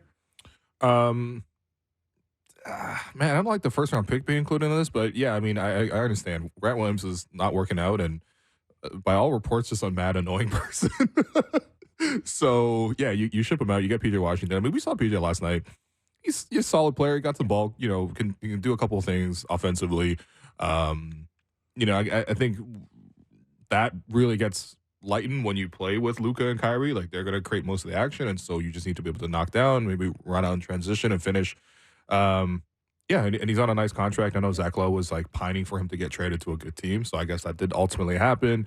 And I'm also just generally happy for any player that escapes Charlotte. But man, Charlotte's just a deeply unserious place, man. My goodness, man. Do you see how many MTCs were in that building last night too? Jeez. So they made 2 trades today where they're gonna have to cut a bunch of guys because they've taken back 5 players in trade and only sent 2 out. They now have more players on the roster than fans were at that game last night. Well, that's honestly at the end of the game when the game was over and, certain guys were shaking hands or whatever. And, the camera kind of zoomed out from just the court to the rest of the arena. It really did feel like a 1-to-1 ratio between NBA personnel to fans in the crowd. But anyway, whatever. We're not trying to laugh at them. It's just unfortunate what's going on with the franchise. Plus they employ actual, just bad people. Yeah. So, yeah, I mean, Dallas, to reset that, they're in 8th in the West right now. They're 2 games away from avoiding the play-in. They're 3.5 up to avoid falling out of the play-in. They wanted a big wing. I guess Grant Williams was kind of supposed to be that for them, but again, it just wasn't really working out like that. So, and PJ's is he much younger? He's roughly the same age, He's 25. Actually. Yeah. So, I don't know. The Grant Williams thing is... it's fine, whatever trade. It's not going to change much. Yeah, the Grant thing, I mean, I guess my main takeaway on how this Grant Williams thing has gone in Dallas, other than, you may be missed on the type of fit that works best around Luka and Kyrie is. But did he make sense as a fit? He's 3-and-D. No, did he though? I don't know. I guess it just defensively wasn't really locking that guys down in that way that I think they needed to. Yeah. I think he's more of like almost like a post. Like I think his defensive reputation came from really doing well against Giannis in certain matchups, right? Because Boston kept playing Milwaukee. I think he's better suited to guarding those guys using his strength rather than like guarding like a guy, like shutting a guy down, like a more wing defender. So he's like 6'6" Kyle Lowry. Yeah, he's a fire hydrant. He's a big fire hydrant, but he's a fire hydrant type. Yeah. So his efficiency also dipped off significantly this year. I think Dallas was probably thinking about a little bit of maybe there's a little bit more playmaking juice there. He's like a crazy low usage guy too. He should be. I wonder if for Washington this ends up being a decent like you play him for a year and then he has more trade value at next year's deadline. For Charlotte rather, not Washington. Washington picked up Rashawn Holmes, who I don't know is much at this point. Yeah. Look, I mean, it's not like Charlotte's going to play any serious basketball. Yeah. But you rehab the value and then shop him again in the winter. You could probably get something-ish in return if you do rehab the value. But, yeah, I don't know, man. Here's the thing. As we all saw, those former Celtics have not done well, by the way. Marcus Smart also struggling. I was avoiding making that compliment to the Celtics, but it does seem like they move off of guys at the right time. Yeah. You said that you can always turn around and trade a guy for something. As the other Charlotte trade suggests, Gordon Hayward sat out last night with injury. He is now a member of the Oklahoma City Thunder. They used that Davis Bertans contract, which was only lightly guaranteed for next year. They also sent out Vasily Micic and Trey Mann to Charlotte for Gordon Hayward. So Charlotte takes on a little bit of longer-term salary. Hayward's a $33 million contract, but he's expiring. Yeah. Bertans is owed $5 million next year. Vasily Micic is in the first year of a multi-year deal that pays him $7 or $8 million. But they get Trey Mann for the trouble, and Micic is like a reasonable rotation guy. He was playing real minutes for a very good Thunder team. Are you surprised that Hayward had a trade market, given you could just get him as a buyout candidate? If not, and do you like the OKC fit, given their strengths and weaknesses? Yeah, those are two separate things. I mean, I think, am I surprised with him as a buyout candidate that he wasn't bought out? I mean, he's a little bit better than your average buyout guy. I mean, I thought he actually did decently this year when he did play. Much more hesitant as a shooter than he was compared to the start of the season or his start of his career, but still got to the basket, still makes good plays. You know, he's probably going to be a bench piece he's definitely going to be a bench piece for OKC. But yeah, he's a solid player. I'm sure that they're probably going to do something where maybe they maybe lock him down to like a multiple year kind of deal. Like, yeah, he's solid. He's solid. I think for OKC, they definitely need to add more physicality, and I don't think that this really addresses that for them. I don't think that this gives them a center, obviously, but maybe they're not done moving. Maybe Hayward's got a little like late career Danilo Gallinari in him, where he could be like a power forward now, and that kind of, it doesn't address your rebounding and stuff, but it gives you, I don't know, because he's not small. No, he's not small. He's physical. You can even argue, okay, he plays some four for you, but realistically, not really, right? So I think for OKC, they probably had a chance to make a bigger move, and they just didn't take it. Yeah. And I think that we'll see if they live to regret it or not at the playoffs, but ultimately, they got lots of flexibility moving forward with all those picks. The thing for them is just I'm worried they don't have any that many tradable contracts after this. So that's why I actually do think they'll actually re-sign Gordon Hayward. Obviously, much less than what he's currently making. Like, what is he making right now? 33? That's a lot of money. But maybe like less than half of that. And then you use that as another trade chip down the line. But yeah, I think for Gordon Hayward, I'm happy for him. He's going to win even more Republican primaries now. And he's basically on a tour. He started in Utah. Oh boy. Yeah, anyway, sorry. Oh boy. Okay. Good for him, man. Good for him. Elsewhere, so we found out the Pat Bev deal. Milwaukee's getting Pat Bev for campaign and a second. Yeah. So Philly's had a bit of a weird day where they send out Pat Bev. Campaign's like, if he's your third point guard, you're okay. He hasn't been very good this year. He's certainly not Phoenix campaign anymore. He's certainly not Quebec City Raptors campaign. Oh yeah, as we saw. That was weird. Maybe the worst intra-squad scrimmage game I've ever seen anyone play. Oh man. But they catch your man at Chateau Frontenac. He so really was there. What do you make of? So Philly's obviously picked up Buddy Heild, sent out Marcus Morris and Furkan Korkmaz. Then they turned Pat Bev into campaign to recoup one of the second round picks that they sent out. They paid a second to get Detroit to eat Daniel House Jr. and then Detroit just waived him. So Philly comes out of this with kind of campaign and Buddy Heild for Marcus Morris, Furkan Korkmaz, and Patrick Beverley, and they're out, I think, net 2 second round picks. maybe 3. It's a little bit of an odd trade deadline for them. I think for them, Philadelphia, like the biggest variable is Embiid actually going to come back? And I think in that sense, like getting Buddy is good because who knows what the Buddy Hield like actual free agency market will be, but you get his bird rights and this kind of thing. You know, it's an option for you to keep around. I think whether he's healthy or not, he's going to be somebody who can fit well. I mean, the last time Embiid had a really, really good movement shooter play off of was JJ Redick. And the other day, actually, it was yesterday in the office, YouTube had pushed me the recommendation. It was like, last 5 minutes of Game 7 of 2019. Your YouTube recommendations are hilarious, man. Yeah, it's like Pokemon videos and then 2019 Raptors videos and also some soccer videos. But I clicked it, of course, because absolutely I wanted to watch that. And down the stretch is like I just was instantly teleported back to that terror and that fear of Embiid, dribble handoff for a shooter flying around. You got to close out to that shooter. And then Embiid slipping into space. And, of course, that Embiid was actually much worse than this current one. I think he's made substantial improvements to his game. But still, they haven't really had that style of, like, lethal movement shooter. So, I mean, look, I will always root against the Sixers, especially Embiid. But, you know, the basketball fan in me is actually very curious to see how they can respark that. Can they get back a little bit of what Redick did with Embiid? But, I mean, the other part with Patrick Beverley, I mean, I don't know. I guess Milwaukee needed defenders. Sure. Yeah. Milwaukee's really old, man. Yeah. It's an old team.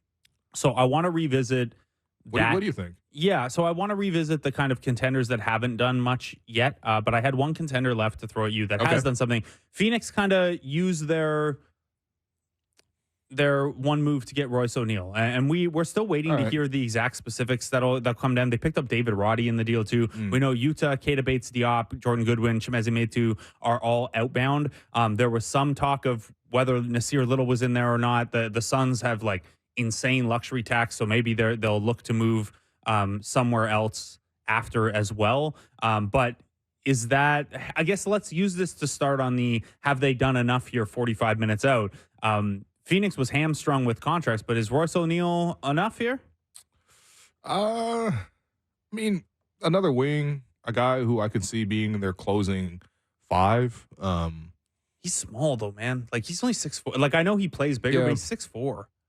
So I think for them, like it'll be interesting how many games they'll actually close in the playoffs with Nurkic at center. Maybe they go smaller and put like KD at center kind of thing. But yeah, I mean, they just didn't have like the versatile 3-and-D type of wings that you would need for that. Royce O'Neal obviously played with KD in Brooklyn, so this is, I suppose, similar in a way to when, you know, KD got Utah to come join them there as well. But, I mean, Royce O'Neal is clearly a much better player than Utah, has, you know, flexibility. They could have gone other options, but I'm sure that they canvassed their options and they went with another wing. I mean, I have no doubt that he can be in the rotation for the playoffs, so you know, they lost nobody that they were actually going to play in their rotation. And, you know, so, yeah, what do you think? Yeah. Is this what Phoenix needed, though? Like, what does Phoenix actually need other than health? I mean, look, they needed a bigger wing who can defend than this, but really they just needed someone who they're going to actually play in the second unit. Like, like they've started to grind like some like 7.5 man rotation games. I saw Bull the other game. Yeah, man. and like, what? You have 3. This ain't Red Panda. Good one. You have 3 stars who are like notorious for not being able to stay healthy that much. Like you can't run a Nick Nurse style rotation where it's this thin. You just need guys that you're going to play. So if you turn 4 bench pieces that you weren't going to play into 1, maybe even 2 with David Roddy, guys who you'll actually play, then fine. It's not, you know, if like, for example, Phoenix much rather would have had Dorian Finney-Smith off of Brooklyn. For sure. But it's hard to make the cap math work, and then you also have to probably send out more draft assets than you have available to you. Basically, I like Royce O'Neal. I've always liked Royce O'Neal, but it doesn't move me a ton here for Phoenix. So they didn't give up much either. Exactly. Yeah. So Phoenix hasn't done a lot. We know the Clippers are pretty, like they did their move. They did the James Harden move. Yep. If we're looking at other Western Conference teams, so Minnesota has added Monty Morris. Oklahoma City has added Gordon Hayward. The Nuggets have stood pat. The Clippers have stood pat. The Suns have added Royce O'Neal. Pelicans and Kings, nothing. Mavericks added Daniel Gafford and PJ Washington. The Lakers have not added anyone. And then the Utah Jazz have done what the Raptors trade. Yeah. The Golden State Warriors have not done anything. That's the West playoff picture. That's pretty light, right? Like I know we're 45 minutes out, but this is the entire West really hasn't shifted much. Whereas the East, it's like there's some real juggling that we'll get into at the top of the East. The West hasn't, not a lot's happened. Well, I think what's interesting is like the West. I'm not saying it's open, but it's probably more open than maybe we expected coming into the year. Like, there's a lot of, like, for example, the Pelicans last night. I was watching the Pelicans play the Clippers, mostly because friends of the program, Alex Wong and Ennis Esmer, were sitting 2 rows right behind Tyronn Lue. So I was watching them sit behind the Clipper bench, and they showed me a great photo of, what's his name? Jeremy Castleberry. Nice. As well. But I was watching that game, and I was like, I'm so impressed with the Pelicans. They led from start to finish. And they defended Kawhi. They defended Paul George. Paul George didn't have a bucket the whole first half. They played really well. And so my point is, if the Pelicans can even compete with a red-hot Clipper team and actually beat them from front to back, like, I feel like other teams should be looking to, like, jostle and upgrade, and at least OKC make a minor upgrade, but not even the upgrade necessarily that they needed in the departments that they needed. They need rebounding and they need bigs. And they got Gordon Hayward. You know what I mean? So, yeah, these other teams, like, I think there's an opportunity there. Like, I think Denver can grab another guy for sure. Like, Denver's rotation, to me, is like they're still relying a little bit on young guys. And I guess last year worked out with, like, one, Christian Brown. But, you know, is Peyton Watson, like, ready for prime time? And, of course, if he's okay, he is fine. But, like, just other backup options. Like, you just always see contenders sort of load up. Yeah. We also know that, like, this year there's probably going to be less of a buyout market because of the new rules. So, yeah, I'm expecting more deals in the next 45 minutes because right now it doesn't really make a lot of sense to me. Especially like LeBron tweeted the hourglass thing, and the Lakers are just gonna not do anything. Yeah, really. Yeah, and who knows? Maybe the Chris Haynes tweet is the Lakers trying to put out a last flare of like, you're not getting a first. What else? But yeah, that, like, we just went through 11 teams in the Western Conference, and the most you could say is like rounded out at the edges for any of those teams, which is still good work. You still have to do it, but given that there are 11 teams fighting for 8 spots, I'm a little surprised it wasn't there wasn't a little more noise. The only thing we've even heard on the Pelicans basically is that they engaged with DeJounte Murray, but those talks stalled out this morning. I believe it was Jake Fisher who had that. On the East side, so Boston adds Xavier Tillman. They have draft assets, but they don't really have salaries to make anything else done. It sounds like they're pretty close to done, other than maybe, you know, tinkering at the edges or whatever. Cleveland has stayed put. They're probably doing that. Well, we just got 2 guys healthy, and we've won infinity games in a row. Yeah, what's this now? 15 of 16 after last night. Yeah, 15 of 16, and they did a good chunk of that work without Garland and without Mobley. So they're probably feeling pretty good. Yeah, the Bucks have added Patrick Beverley. Sure. They've you know what? They've added the Patrick Beverley podcast. I think that's the biggest thing. Yeah. So that's all that they have done there. Doesn't he have a little bit of beef with Dame? Who cares, man? I guess. It's Patrick. Yeah, he has a little beef with everybody. You're right. Exactly. This is like the funny thing with Patrick Beverley is like the book on him is always, well, you love him as a teammate and you'd hate him on another team, but he keeps getting traded all the time. He never sticks around anymore. How much do they love him as a teammate then? So then we get to the Knicks though, and the Knicks have added Bojan Bogdanovic, Alec Burks. They added OG Anunoby prior. I'd imagine Precious. How dare you? Yeah, I'd imagine that they're also a pretty good buyout destination because they are one of the teams eligible to sign anyone on the buyout market. They're not restricted by that, and it's New York. Like being a part of a good Knicks team at MSG. I know that the Knicks have not, been that franchise over the recent history, but like that's fun, man. That would be a cool spot to play. Philly then doing the Buddy Heild move and turning Patrick Beverley into campaign. The Pacers obviously selling on Buddy Heild, and then we get to Heat haven't moved, Magic haven't moved, Bulls haven't moved, Hawks haven't moved. And then the Nets kind of just shuffling with the Raptors and then sending out Royce O'Neal. So it's the lower part of the East has been quiet, whereas that kind of second tier has been noisy. Yeah, I think for the Knicks, if you're going to add one more thing to them, you probably want like a veteran point guard. Did I sell you on Kyle? To the Knicks? I'm all the way in on the Knicks. I would much rather see him on the Knicks than Philadelphia. I find it very easy to root for the Knicks. I find it very difficult to root for Philadelphia in the current moment. So. The only thing I would say about Philly is they don't have Pat Bev there anymore. Cool. So that's a positive. 76ers Twitter. I don't know if there's actually any like legs to this, but it probably doesn't happen now because they used the contract on Buddy Heild. Is this a conspiracy? No, they just they really wanted DeMar.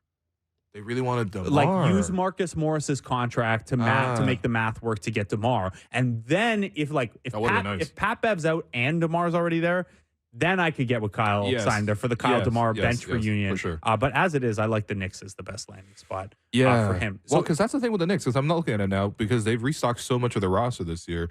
You know, they have like they're pretty much too deep at every single position now, except for point guard. Mm-hmm. Kyle, go to the Knicks, man. There you go. Go win with your Villanova boys. Yeah. Yeah. All the Nova. Although there's a hole for a Villanova guy because they sent out Arcidiacono. They did send out one of those trades. So, all right.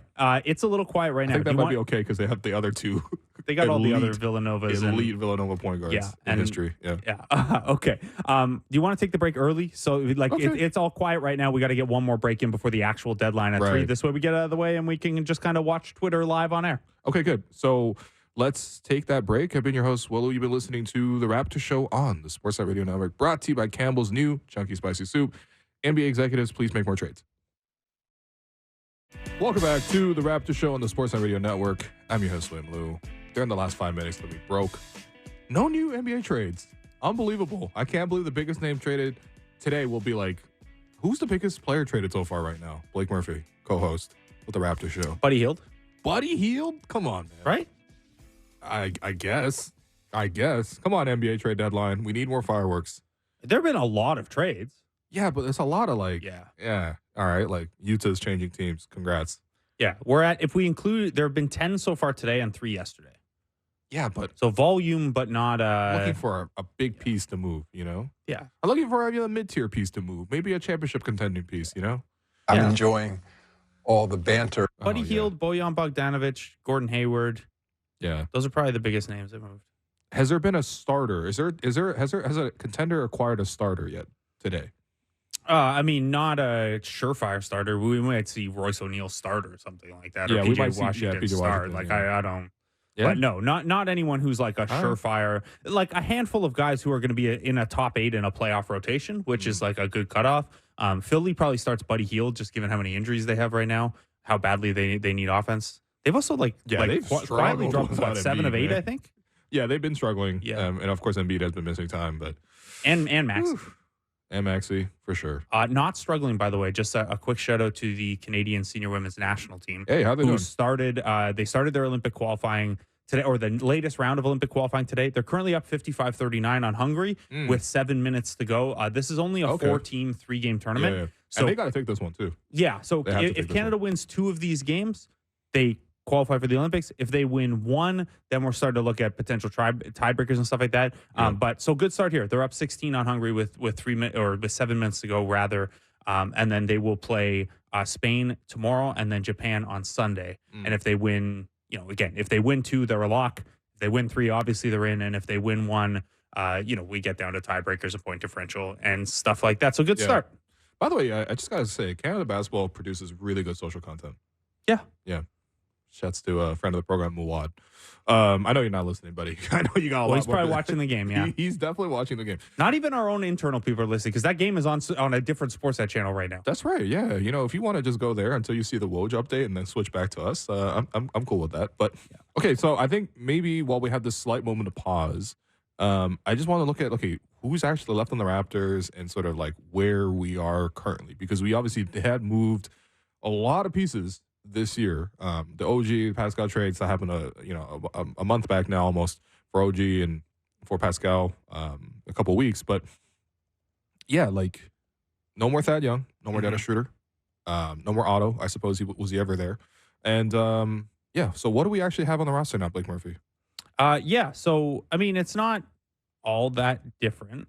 Well, it is all that different, but the pieces that you care deeply about are maybe not all that different because of the quickly RJ Barrett, Grady Dick, Scotty Barnes group is still very, very firmly together. I guess the interesting thing is that Bruce Brown, I almost call him Brett Brown.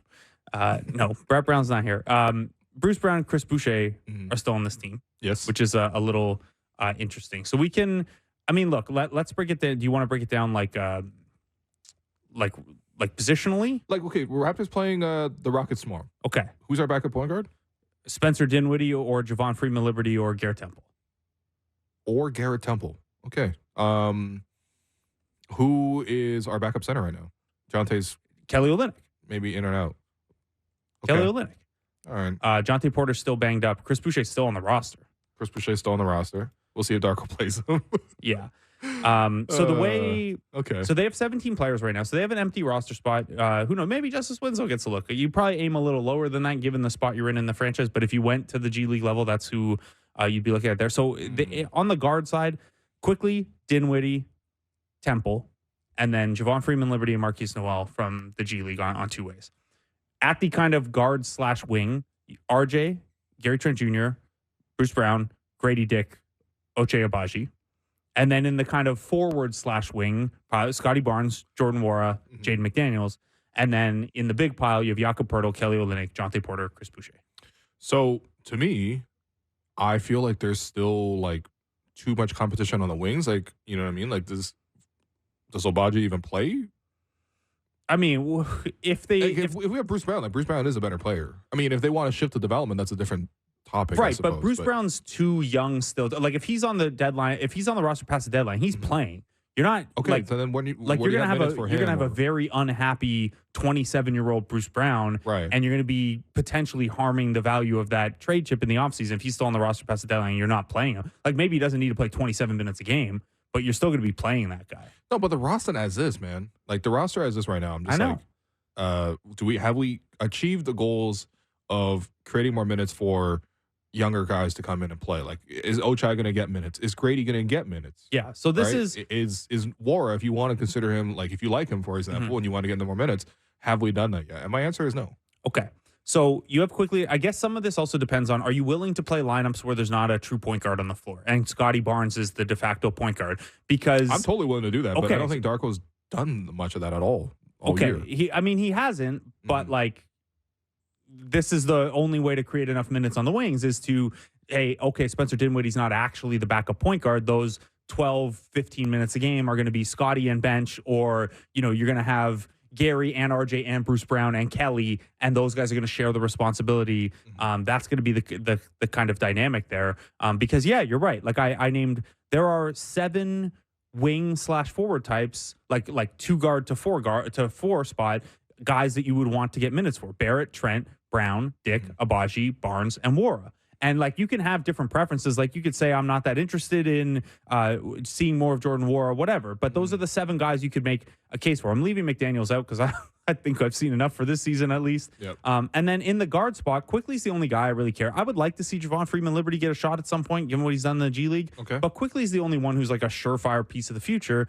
And then the center position, you know, I don't know, maybe Jonte goes back to the 905 to get once his back's right and helps them play a little bit better, since you do have Jakob and Kelly Olynyk there. But I'm not as worried about, I guess, basically I'm not as worried about point guard and center. I'm with you as the wings, but you can open up some extra minutes if you're not going to play a traditional backup center. That's why I'm hoping that there are more trades, or backup point guard rather, for the Raptors to create more opportunities for some of the younger wings to get opportunities now. And also the other part is, I want to see, you know, if at all possible, to get maybe a young backup big, or like another young point guard that they can add to the pipeline in a way. You know what I mean? Just to balance out the group a little bit more. But we shall see. What about financially?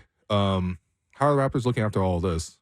Yeah, so we take Dennis's money off the books for next year.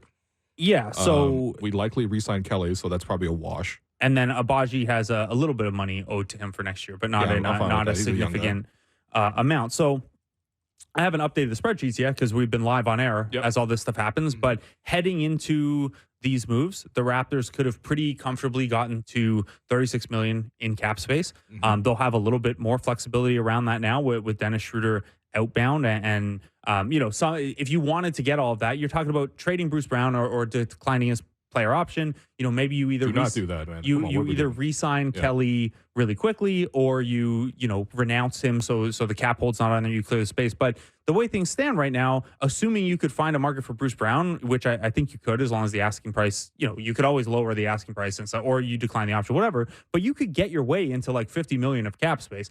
The hard part about this is going to be that it's not a particularly spicy free agent market. Masai joked at his presser that like 4 of the top 6 free agents are guys who were recently on the Raptors. Kyle, DeMar, OG, Pascal are near the, Kyle maybe less so, but like DeMar, Pascal, OG are all near the top of the the free agent list. So, Well, I think when he spoke, Kawhi was also a free agent, yeah, and then he signed the extension. Yeah. So you have a very clear path to creating lots of cap space. What you can also do, though, is use that flexibility other ways. The way we saw Oklahoma City do on their way up is like, hey, we're not going to spend yet. We're going to rent our cap space and we're going to pick up a bunch of first-round picks. And I know that that's not the sexiest use of things, of like flexibility and stuff like that, but it is, a way to use what you've built here and pile up extra assets that you can then use later down the line. By the way, this is via Harrison Fagan. He says Woj on ESPN just said that the Hawks and Raptors are still discussing DeJounte Murray, Bruce Brown deals, respectively. Not a DeJounte Murray for Bruce Brown. Oh, okay. But it was worded in a way that I didn't. Sorry, I should have read the tweet differently. It's but okay, man. The Hawks are discussing DeJounte Murray deals still. The Raptors are discussing Bruce Brown deals still. Not those two things together. So thank you to John for passing that note along via Harrison. Yeah. And I guess we can officially confirm that we are not getting Dennis Schroder on the show today. Yeah. Yeah, that's not a... We had Dennis scheduled for 1:30. Of course, we told him ahead of time, like, it's trade deadline. But it was like, yeah, we'll move. We move. And then, he literally got moved. So it's tough. It's tough, man. Yeah. But Dennis, come on the show in the future. Tell us about, what happened in Toronto. You know what I mean? Like the exit and all that kind of stuff. Yeah, it'll be interesting to hear that perspective. So with where the Raptors are at right now, like we just went through what the roster looks like. And again, empty roster spots. So we'll see more.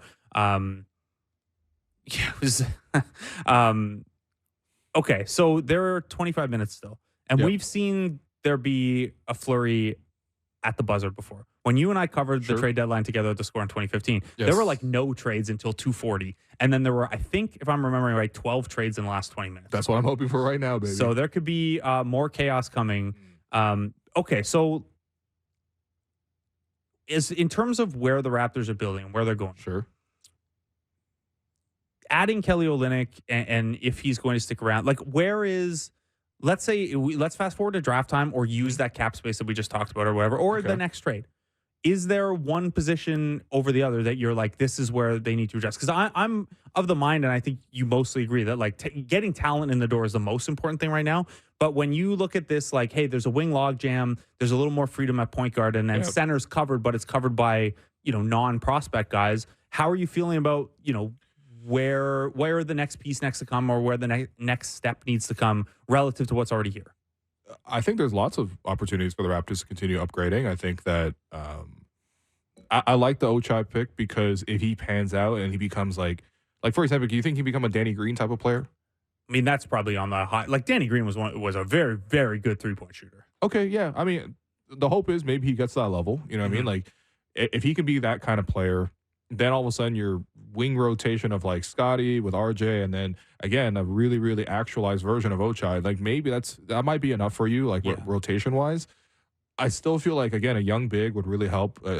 It's understated this year because we never saw Christian Koloko at all, but like losing him from the prospect pipeline really, really hurts. I really would have enjoyed seeing him sort of pan out. I think a bouncy athletic 7-footer really could be something that the Raptors could use moving forward. So if they can grab one of those guys at this trade deadline in the next couple of minutes, I would love to see that. And I also love to see another young point guard come in. Not that I don't believe in Quickly. I absolutely believe in Quickly. I just think that, like, even for the future of the position, can you get a younger guy who could be, your secondary point? Like, for example, if the Raptors had drafted Keontae George at number 13, for example, and then your future point guard rotation is like George and Quickly, and it's like, okay, then you're good. You're set, right? But past that, past Quickly, you don't actually have another guy. And, of course, you can always get a Dennis Schroder, of the year, or like a Dennis Schroder du jour, or like a, Spencer Dinwiddie right now, I suppose fits in that. Damn, Dennis Schroder won Dennis Schroder of the year? Yeah. So, seriously though, like you could, I guess, like slot in some of those guys, but I'd rather have another prospect. But I mean, otherwise, I look at it, we have lots of guys who could potentially be sort of like shooting specialists on the team now, which is a total difference from where they started the season. Especially where they were last season. And yeah, I mean, they did add a little bit more defense because, again, you definitely needed more defense. So the one prospect the Raptors did bring in today is a defensive prospect. That part I'm actually happy with because I'm starting to get concerned. I don't know. We'll do more shows of it when it's not trade deadline, but like when are the Raptors going to get back to being a good defense? Because that's going to be the huge, huge thing that's going to determine whether or not they are competitive in the future. Yeah, well, it wasn't last night. That was probably the most fired up we've seen Darko. I know we don't want to talk about that Hornets game, we were but ask Dennis about that. Yeah, so he basically snapped at, I think it was the second quarter or early Maybe third quarter. Yeah, third quarter. Yeah, and as he said after, he was just telling the team in his soft Serbian way to play better defense. They did pick it up from there, but man, the fact that this team needs to be like, at least lately, has needed to be like dragged kicking and screaming Dude, into playing 12-3 right away. Yeah, and like play a little bit of defense on Bridges. And like I actually thought they did an okay job on Brendan Miller, but they did. Yeah, yeah, that was Scotty's assignment. Yeah, Scotty did a really good job on Brandon Miller. I think RJ definitely could have done better against Bridges, although at the final crucial minutes he did, so that was good to see. I thought Jakob was really impactful. Wow, we really are. This the trade deadline is so boring. We're talking about Raptors Hornets from last night finally. Yeah, I mean, look, there's a scenario where we'd be talking more about Simone Fontecchio. So, so I think, the defense right now, you're looking more like individually than anything. Like Emmanuel quickly has not been as good yet defensively for the Toronto Raptors as he was for the New York Knicks and where his upside is. Yeah. So that needs to improve. You look at RJ Barrett, he's been about as advertised defensively, but if he's going to be the type of player that he wants to be and that, the Raptors are hoping he can become, that has to be, I don't think he has lockdown guy in him. And I think he's better suited guarding bigger guys and using his strength than, guarding quicker perimeter guys and navigating that way. But he's got to be better defensively. I don't know. I feel like Bridges should have been a good matchup then, because that's it should have been, but it wasn't. Yeah. This is what I'm saying. He's got to be better in that role. Like I think the tape we have on RJ is that he's better as kind of a, guarding up a position than down a position if you had to choose. I hear you. Scotty Barnes has been good defensively. Bruce Brown has not been good defensively since he got to Toronto. Maybe he'll settle in now. Yeah, if he doesn't get moved. Maybe that's being a transient. Maybe that's fit and learning. I mean, the system's not that complicated defensively, so I'm not going to give him that. And then, Jakob Poeltl stabilizes it at the center spot, but Kelly Olynyk's not going to be an upgrade there. Spencer Dinwiddie, if he plays, is not the worst defender in the world, but he's not going to save your point of attack defense, certainly. And then the bench pieces you're talking about are, like Gary Trent Jr. is just not that defender. Grady Dick is not that defender. So you need Agbaji to hit, or you need each of these guys individually to be a little better. Like I don't know, man. But some of the defensive issues they've had, like them being so bad in transition defense, is to me like largely like an effort and attention to detail thing. Yeah, it's not you're not scheming the transition defense, because like all of that is read and react stuff. Right.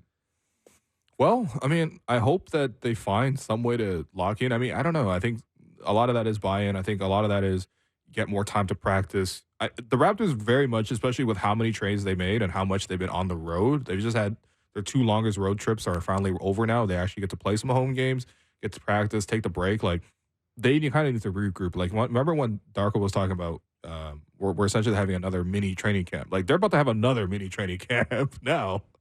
And I hope for these guys that they're able to refresh and just like lock in and focus. I mean, like there's lots to like about the group. Obviously, Scotty making All-Stars are fantastic. I think RJ continues to show, like RJ just keeps having like pretty good games overall, especially offensively. I think we're all waiting like, oh, I don't know. I mean, we were told he was a toxic asset and his overall career numbers aren't that efficient.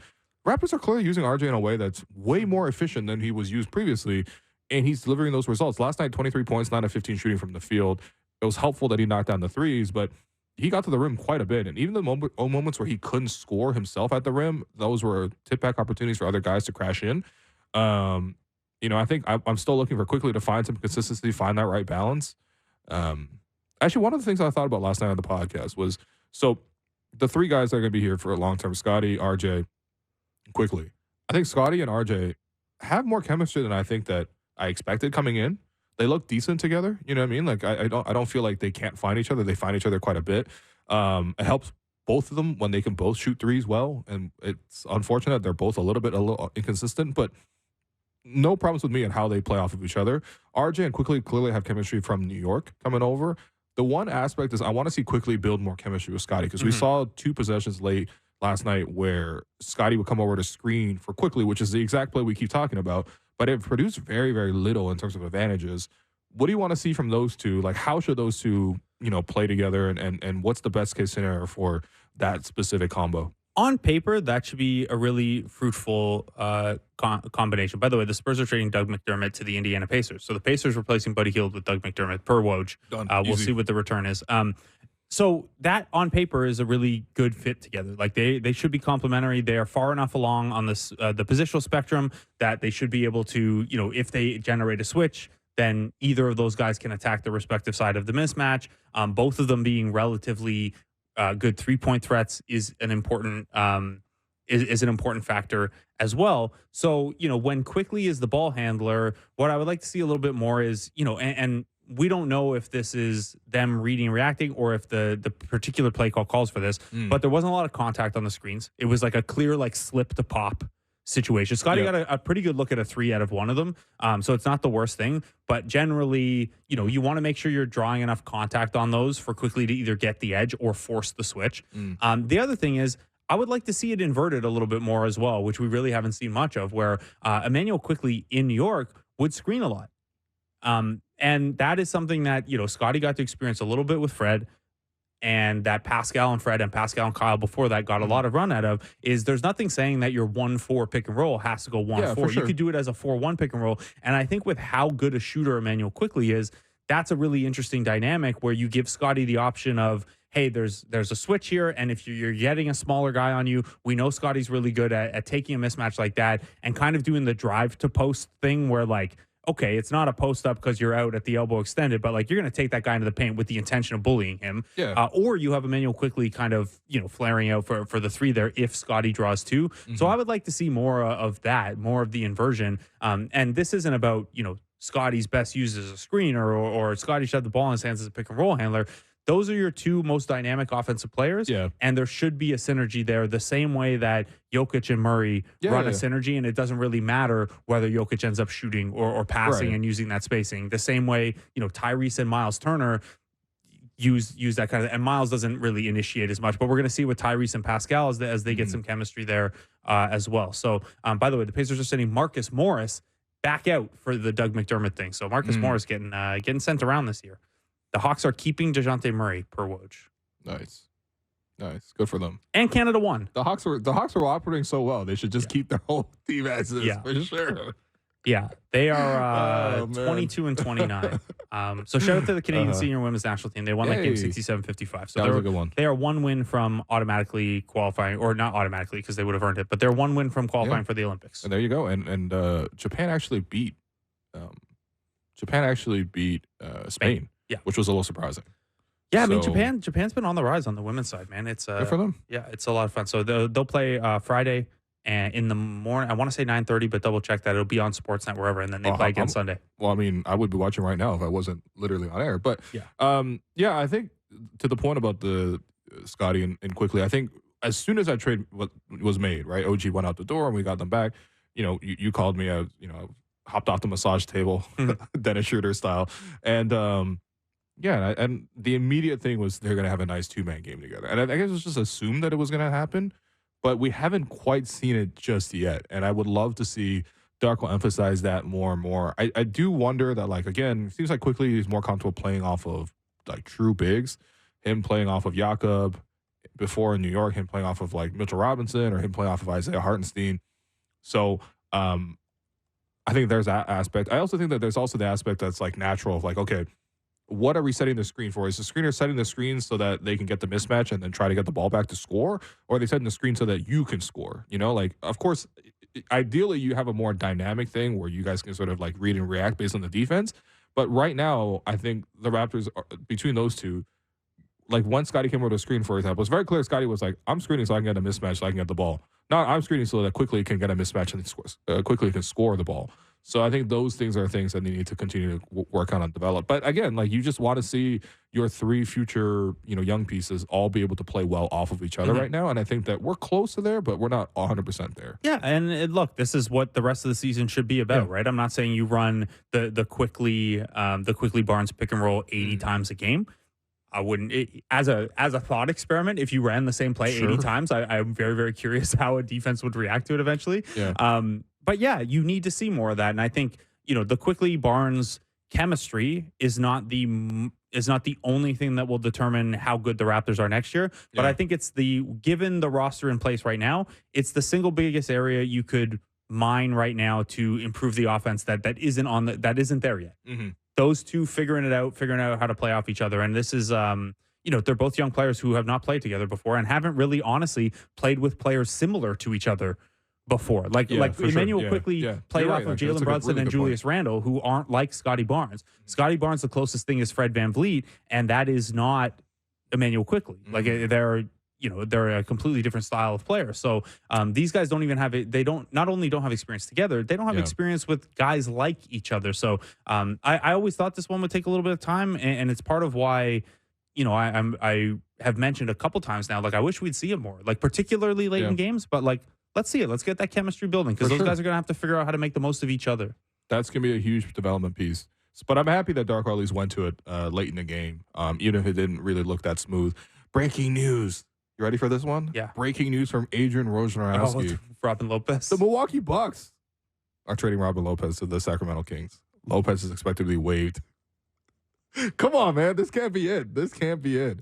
I know some trades come in after the 3 p.m. deadline as well. Like the paperwork gets sent to the office, and eventually the reporting comes out a little bit later. But please, this is about to be. Is this one of the most boring trade deadlines? I feel like Mark Stein literally warned me about this yesterday. Yeah, I mean, I'm like, I still expect fireworks, and no fired. He warned us, but through the lens of like, you already saw Kyle on a first for Terry Rozier. You already saw 3 firsts and Bruce Brown for Pascal Siakam. You already saw Emmanuel Quickly and RJ Barrett for OG Anunoby. Like, those were 3 pretty big deals. James Harden got traded in season. Yeah, man. I saw. Yeah, cool. I saw fireworks on YouTube. I still want to see fireworks on July 4th. Got traded in season. Yeah. Look, it's not the spiciest trade deadline, but there's obviously context there, which is that we got. I'm gonna need to crack open one of these soup cans for some spice. Yeah. Do it. It's a long show, man. I could eat. Yeah, I could eat. No, but like, look, the Steven Adams trade already happened too. Like, there have been like 19 or 20 trades this season. It just I know, but like I know it's underwhelming, but like, come on, guys. Give us more. Give us more. What it is. Yeah. What do you think of so the Pacers? Yeah, they do pick up Doug McDermott for a second. I half-heartedly joke because the running joke was the Raptors. Not even a running joke. The Raptors have made 2 trade deadline deals with the Spurs in the last 2 years. I half-heartedly joked that we were going to grab Doug McDermott this year. But I think he has actually a really nice fit. In fact, I think the Pacers are building a nice team around Pascal the way that the Raptors never really fully did. Yeah. In the sense that, like, okay, Pascal was wanting to play with like a spacing 5 like Miles Turner. He gets to play with Miles Turner. And then all of a sudden, I felt like they needed a movement shooter like Doug McDermott on the Raptors. I wasn't going to spend a first-round pick or nothing, but if it's just a second-round pick, I mean, I would have been happy with that in the previous iteration of the Raptors. Right now, he would make no sense. No, right now, you just give those reps to Grady Dick and see what he can do. For sure. But, yeah. Pascal Gasol got a kick out, too. Yeah. Although, another guy, he had Buddy Heild. He did have Buddy Heild. You're right. So, I guess they replaced that. Yeah. No, it's a video game move that Indiana did is like, we traded out a guy and like, oh, no, I don't have a shooter now. I need to get another shooter. So what do they do all that for? They just want a Buddy gone? Well, they obviously they're at a big pick surplus from doing this. They got 3 seconds in the Buddy Heild deal, right. And then only sent one out in this deal. So they basically got 2 seconds to turn Buddy Heild into Doug McDermott. Yeah. And also, like, the clear context here is they were far apart with Buddy Heild on a next deal. Right. So, I mean, while you're winning now, you maybe shouldn't be also selling if you can't resign it. But if you, like, Indiana's the type of market, Indiana's the type of market that if they really don't think that he's gonna stick around, like you got to be realistic about that and realistic about your odds of getting 3 picks back, say, and sign and trade. Yeah, we got 5 minutes. You really just you're. No, I'm just disappointed in the league. The league as a whole is disappointing me. Please make more deals. Yeah. Well, I mean, the Raptors so far still have Bruce Brown. They still have Chris Boucher. Do you think I guess Chris Boucher said all that, and then if he doesn't get traded, it will look kind of funny. That's all. Yeah. He was like, if I get dealt whatever, a younger me would have complained about minutes. I'm like, Loki, that's voicing your concern about your minutes. So mission accomplished either way. Yeah. In a more tasteful way, a very roundabout way, Yeah. We got 5 minutes here. Maybe land somewhere. I don't know. It was. Did you like them not going back to Grady Dick in the fourth quarter? Oh, we're going back to that? Well, they took him out, right? He hit one of the threes, and then they took him out. Yeah. I mean, are you cool with 15 minutes a game for Grady? That's the thing. Like, I feel like part of the motivation for the trades was like you open up some minutes for these guys to develop more, at least on the court. Yeah, and I haven't seen that yet. Look, what I would like is consistent application of whatever the plan is. Okay, sure. If they were, Oh, the Raptors are planning to waive Spencer Dinwiddie per Shams Charania. Okay. So there'll be 2 open roster spots. Wow, they really just want to get rid of Dennis. There's no doubt about that then. According to Shams. Wow. So to avoid a $1.5 million upcoming contract bonus for games played, Raptors are planning to waive Spencer Dinwiddie. Look, that is so who's running back a point? Yeah, the wording on that is like, yeah, I know. That's not the Raptors aren't doing it to them. The Raptors are like $10 million below the luxury tax. Like they don't it's real money, but you don't need to worry about Yeah. Yeah.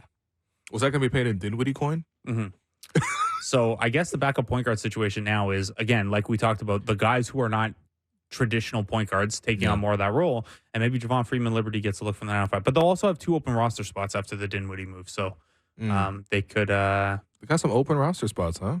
Raptors opening up roster spots, Milwaukee open up roster spots. Maybe a deal. It'd be weird if the roster spot like machinations were being announced prior to the trade being announced. The 76ers are trading Jaden Springer to the Celtics for a second-round pick. Jaden Springer is spiritually a Celtic, but I wouldn't have minded Jaden Springer to help some of that bench defense. Yeah, that's a good pickup for Boston. What is Philly doing, man? They're just Philly's as bored as we are in these last 5 minutes. No, Daryl Morey, I appreciate you, man, but give us something real. All right, this ain't some of your bigger deals. Is Daryl Morey just the James Harden trade merchant? Those are the big deals.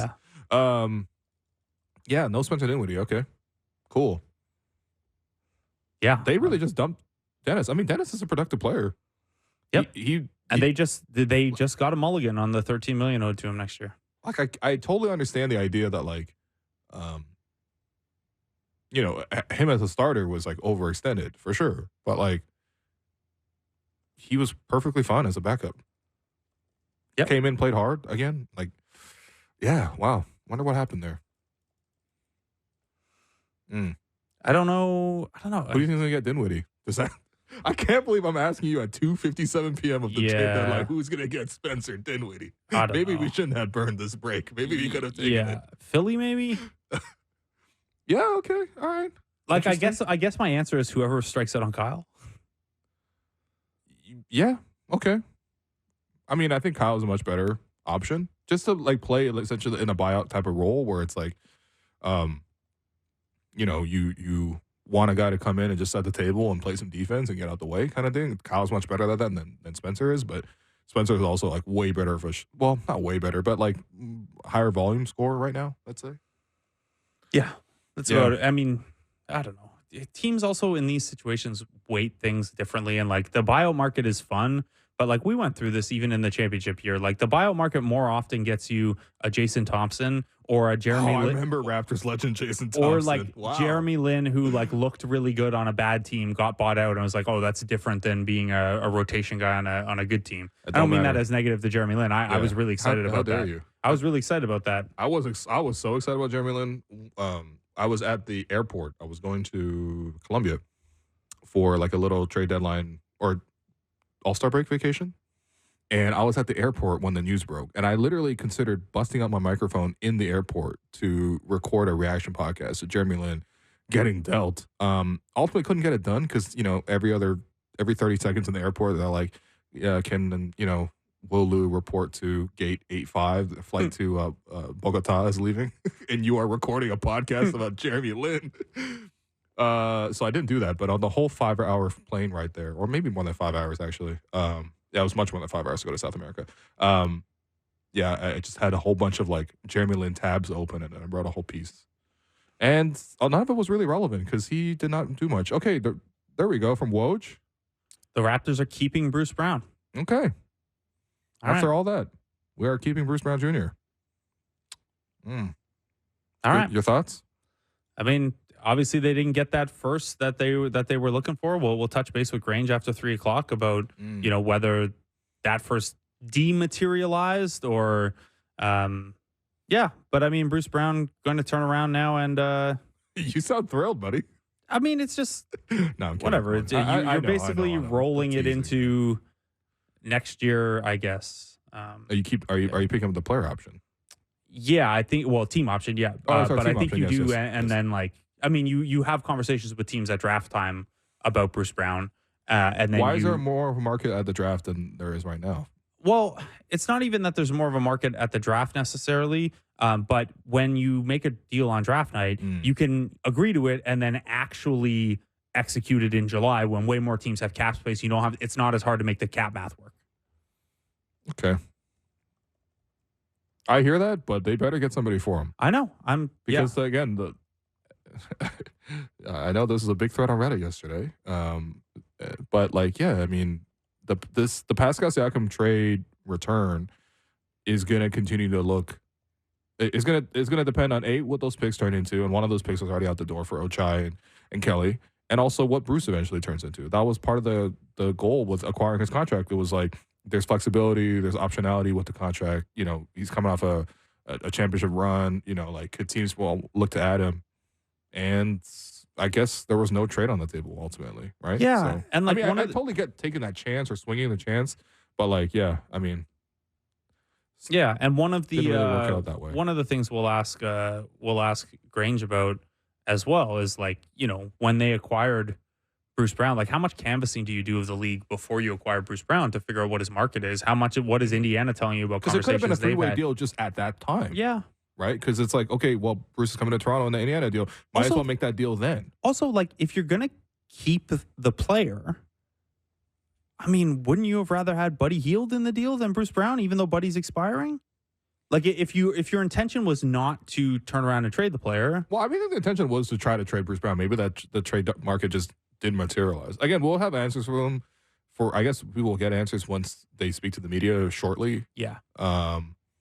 But yeah, I wouldn't say shortly. We don't know when it is yet. So the way this works, like later today. Yeah, if anyone's curious, the way that this works now is there were, you know, like by the end here, like maybe 12 trades, and the league has to process all of these. Teams don't file the trades until the buzzer because who knows what could come up and you work a 3-team or whatever. So the league has to process all these. The Raptors aren't allowed to comment on the trade publicly until their part of it is done. So we will hear from Masai or probably Bobby Webster at some point, but they have to wait for their trades to be processed by the league before they can comment on it. So there have been times where like this doesn't happen until like late at night. And there are times where like 3:01, they're good to go because they were early in the queue. So we'll see. We'll keep you updated on that, obviously. If it doesn't happen live with us, it'll happen with Alish and Justin, who take over at 4 o'clock. So maybe he's the backup point guard now then. Bruce Brown. That you meant Bobby Webster. Oh, Bobby can shoot. Man. Yeah, Bobby can shoot. Yeah, I guess like Bruce Brown is kind of functionally, functionally a backup guard here. Although you know you're not running a ton of like Bruce Brown as the pure point guard. Like I said, I think it's more going to be the like collective. Hey, Scotty Barnes is in there. Kelly Olynyk's handling the ball a little bit more. RJ takes on a bit more responsibility. Things like that. Also, like a little surprising here that. We didn't hear Gary's name like at all. Yeah, we like did not hear process. Gary's name at all. Yeah, you're right. Why do you think that is? Just not a market? I don't know. I mean, I had conversations yesterday that sound like not on the Raptors side. That sounded like teams that at least inquired. I don't know what how far those conversations got or anything. We haven't heard anything since the start of the season about potential extensions or anything like that. So he's a true free agent. But also to the people who are like tagging us in stuff saying, why aren't you talking about this on the show? We've probably talked about it already. That's why. We've talked about everything today. Sure. Corey Joseph to the Pacers is another one. Delano Banton to the Blazers is another one. We're getting all of these now like tiny at the fringes moves. By the way, the Corey Joseph to the Pacers one does highlight that. He's back to the Pacers. And we can circle back to the Warriors didn't do anything other than that. That's what I'm saying. Like this is a whack trade deadline, man. And you can tell me that all the moves were made in advance, but damn. So yeah, I mean, Woj adds here that the $23 million player option on Bruce Brown's 2024-2025 contract gives the Raptors a lot of options in the offseason. Do you think Bobby texted him that or Masai? Yeah, I'm not going to answer that one.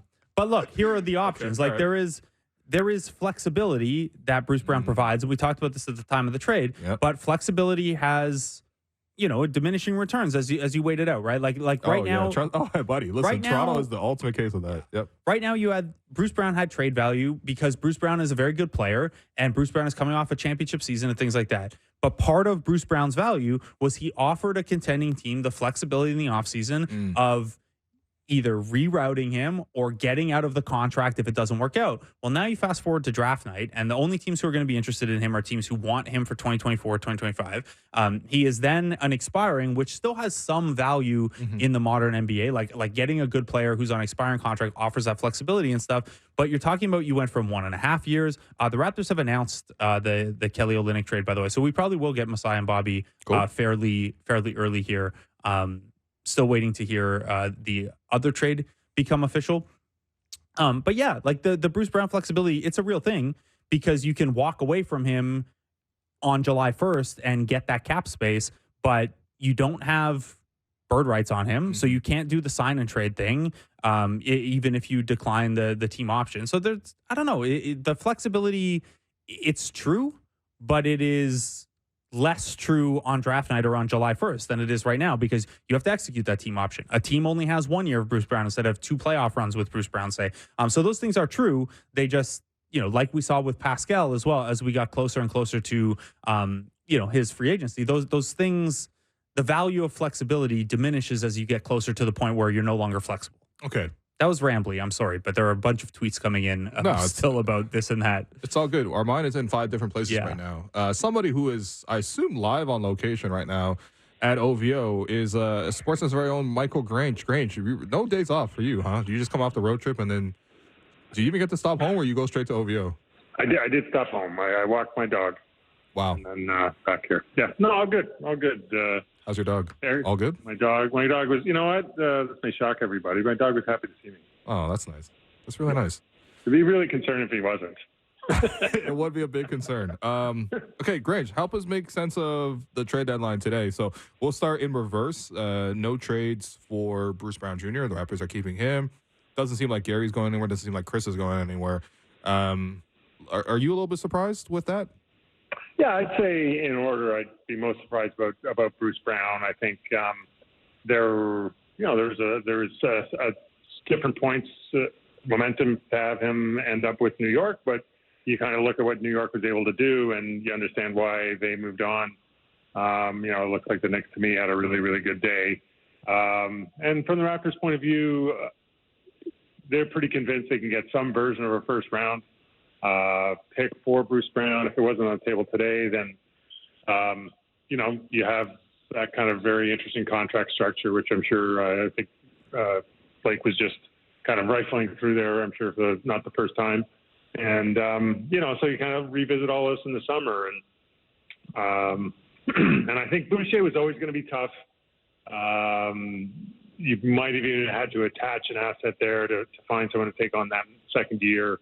I just think that, the challenge there was I think the coaching staff. To this point, it looks like they're kind of moving away from him. It's only going to get tougher with some of the additions they've made here. And I think from Chris's point of view, he's seen his minutes and his role decline, and I think he'd be kind of open to move on if there was a chance. But the market's just really tight, so it's kind of hard to pull that one off.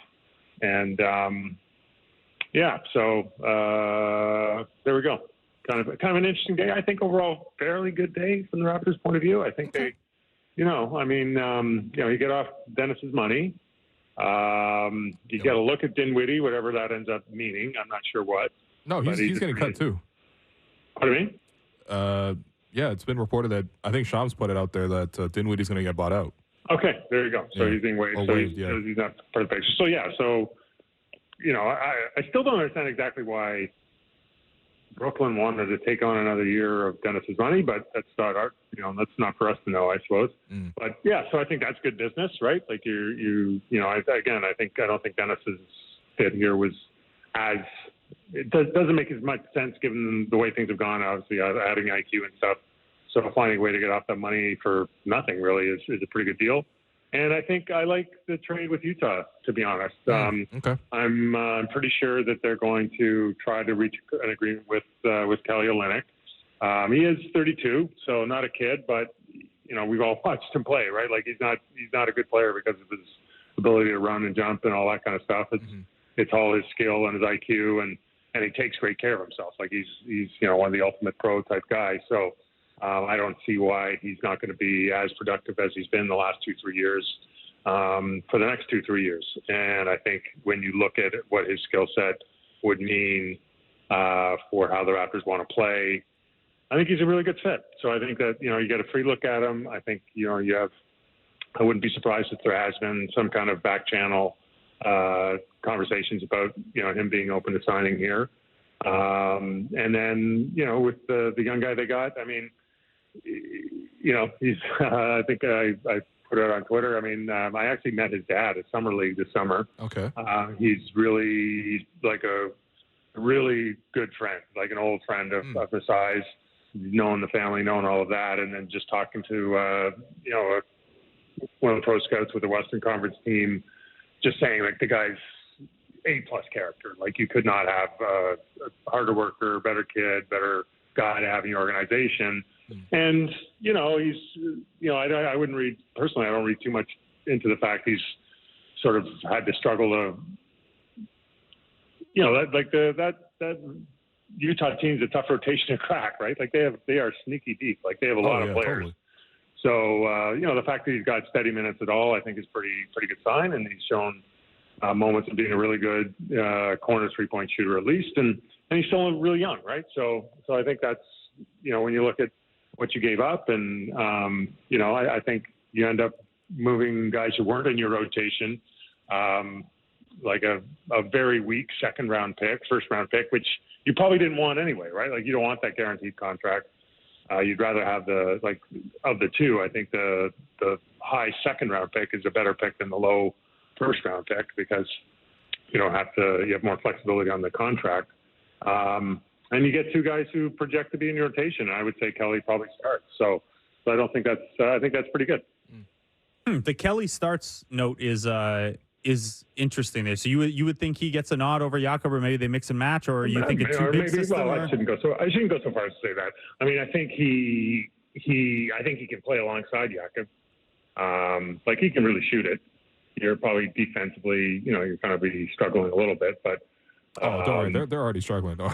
Yeah, I mean, honestly, you might be at a point where you just lean into offense and try to win games that way. But yeah, I mean, I think Kelly, if you're trying to create room around Scotty Barnes, yeah, you're right. Kelly Olynyk that's a pretty good way to do it. And I think you look at a lineup that's got quickly Kelly, RJ.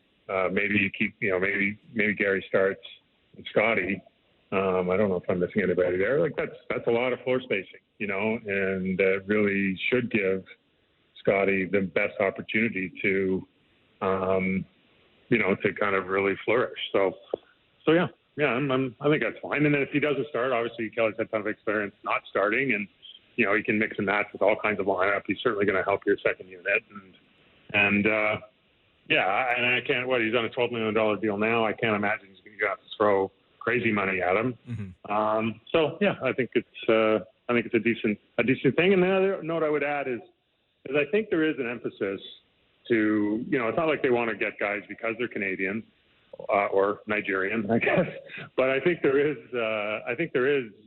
kind of an effort to identify guys who, when they hear the name Toronto Raptors, they get excited.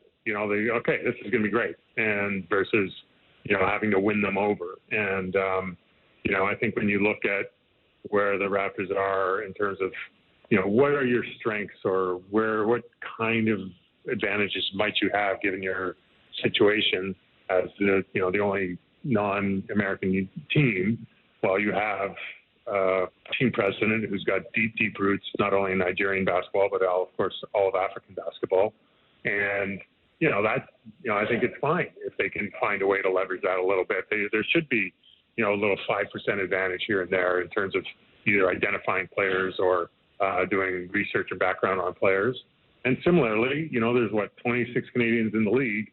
It doesn't mean you have to have 7 of them, but I think I think it's fine that, a Canadian kid or a Toronto kid there's a bit of a tiebreaker there, because the idea being if you're really trying to create a culture, if you're really trying to create a feel about an organization, why not dive in on that? And, and I think the path of Canadians to the NBA isn't going to, it's going to ebb and flow over time, but it's not going to dry up. And so I think if you kind of, in a long-term vision, if you become a place that, Canadians want to aspire to play at and be part of, if it helps you win a free agency or if it helps, gives you, again, a 5% advantage 3 times out of 5 years or 2 times out of 5 years, that's long-term is probably good for your organization.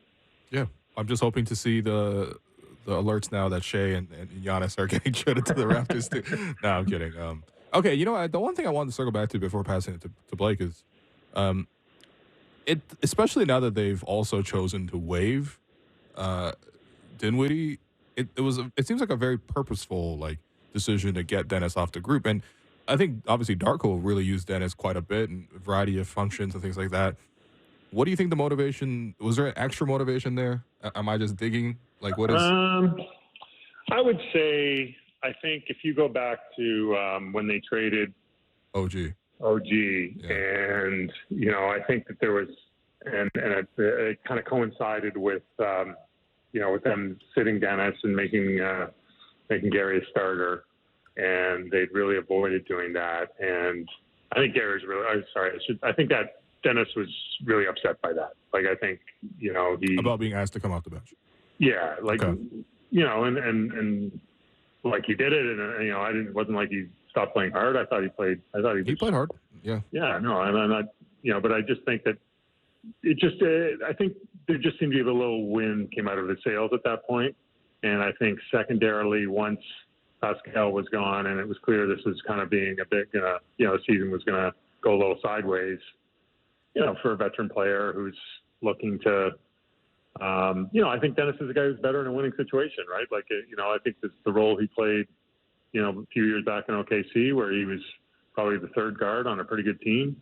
That's a good role for him. I think what you saw with him in LA, where he's kind of a gear changer for, again, a team that's pretty veteran and kind of really seemed to benefit from his ability to speed things up on both ends. I think that's a good role for him, but once he's coming off the bench for a team that's kind of a little bit directionless right now, I guess it's reasonable to say, probably not a great role. And so I just being around him on this trip, I don't want to create the wrong picture. It wasn't like he was being anything, he was the same guy, but I just say he just seemed a little bit removed, a little bit, I think he was probably open for a change of scenery. So you mentioned the term there in your Kelly answer, Michael, about what the long-term plan is, and that was specific to Kelly and mining advantages in the market and stuff like that. So I don't mean that your answer was relative to this, but what is the longer term, not even longer term plan here, medium term plan? Because the totality of the 4 trades that they've made here, yes, they picked a direction to some degree with trading Pascal for future picks and turning OG into 2 players who are a little younger and fit Scotty Barnes' timeline a little bit better. But you mentioned you wouldn't be surprised if they have a deal with Kelly. They turned a late first into Agbaji, who is a little older than a draft prospect might be, but obviously still very, very young. And then they dumped Dennis for additional flexibility in a summer where they could already have a lot of flexibility, but that flexibility is hampered if they have to pick up Bruce Brown's team option or he's part of the plan. There just seems to be, I can get there with the individual moves, and I don't think it's an awful couple of weeks or anything, but there does seem to me to still be a little bit of inconsistency in what the big picture plan is here. Do you feel that as well, or have I just not processed, because we've been live on air instead of having time to sit with it a little bit? Yeah, no, I think that's fair. They certainly, I would say, one through line that I think I don't think that they're ready to move off of is Scotty's going into year 4. He's an all-star. They're going to extend him this summer.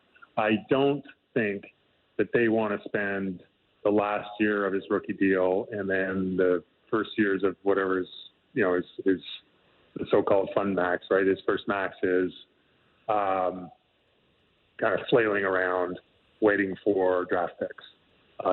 So in other words, they're resetting, rebuilding, retooling, but because of where Scotty is already, I don't think they want to be in a situation where they're just scraping the bottom and taking whatever pick they can have. And that's why, for example, I think I would say it's more probable than not that they end up trying to do a deal with Kelly Olynyk. I think they want to have some kind of a team. But all of that said, does that qualify as a direction? I'm not sure. Is this been part of a plan that they kind of have been? That's the question I'm going to ask. Is like come say mid-December or early December when they probably decided that they were going to move on from OG and they were going to move on from Pascal and kind of set this all in motion. How much of what's happened since has kind of been consistent with what they were anticipating or not. I mean, I think that's the question that's fair to ask and fair for them to answer.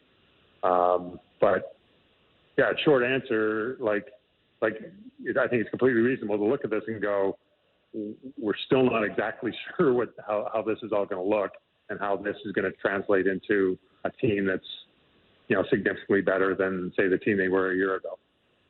Yeah, I was going to say, if they wanted to win, they could, have pieces like OG Anunoby and Pascal Siakam. But we're past that point, of course.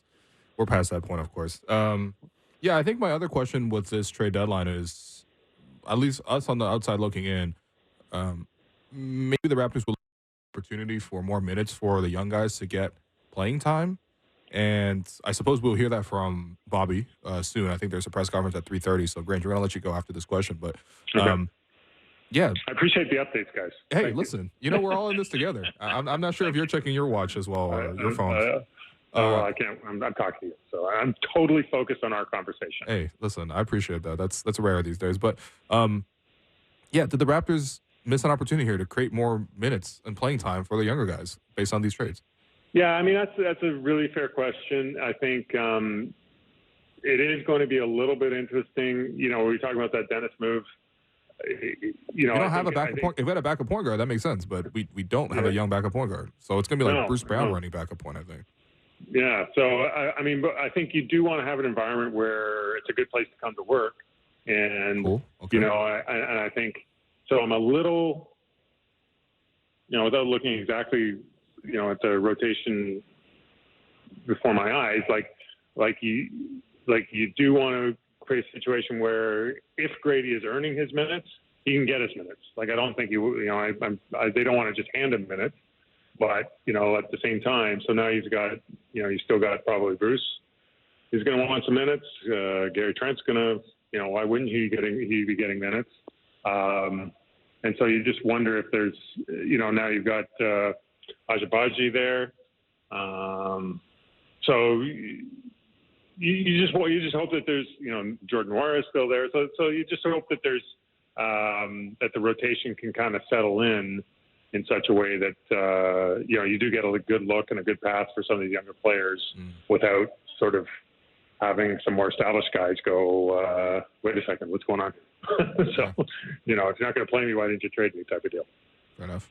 All right, we should let Grange go in case I didn't see the 3:30 note, but just in case, Grange is also going to have to get back to stuff. The Raptors have confirmed everything, by the way, including that they've waived Dinwiddie. We hardly knew you, Spencer.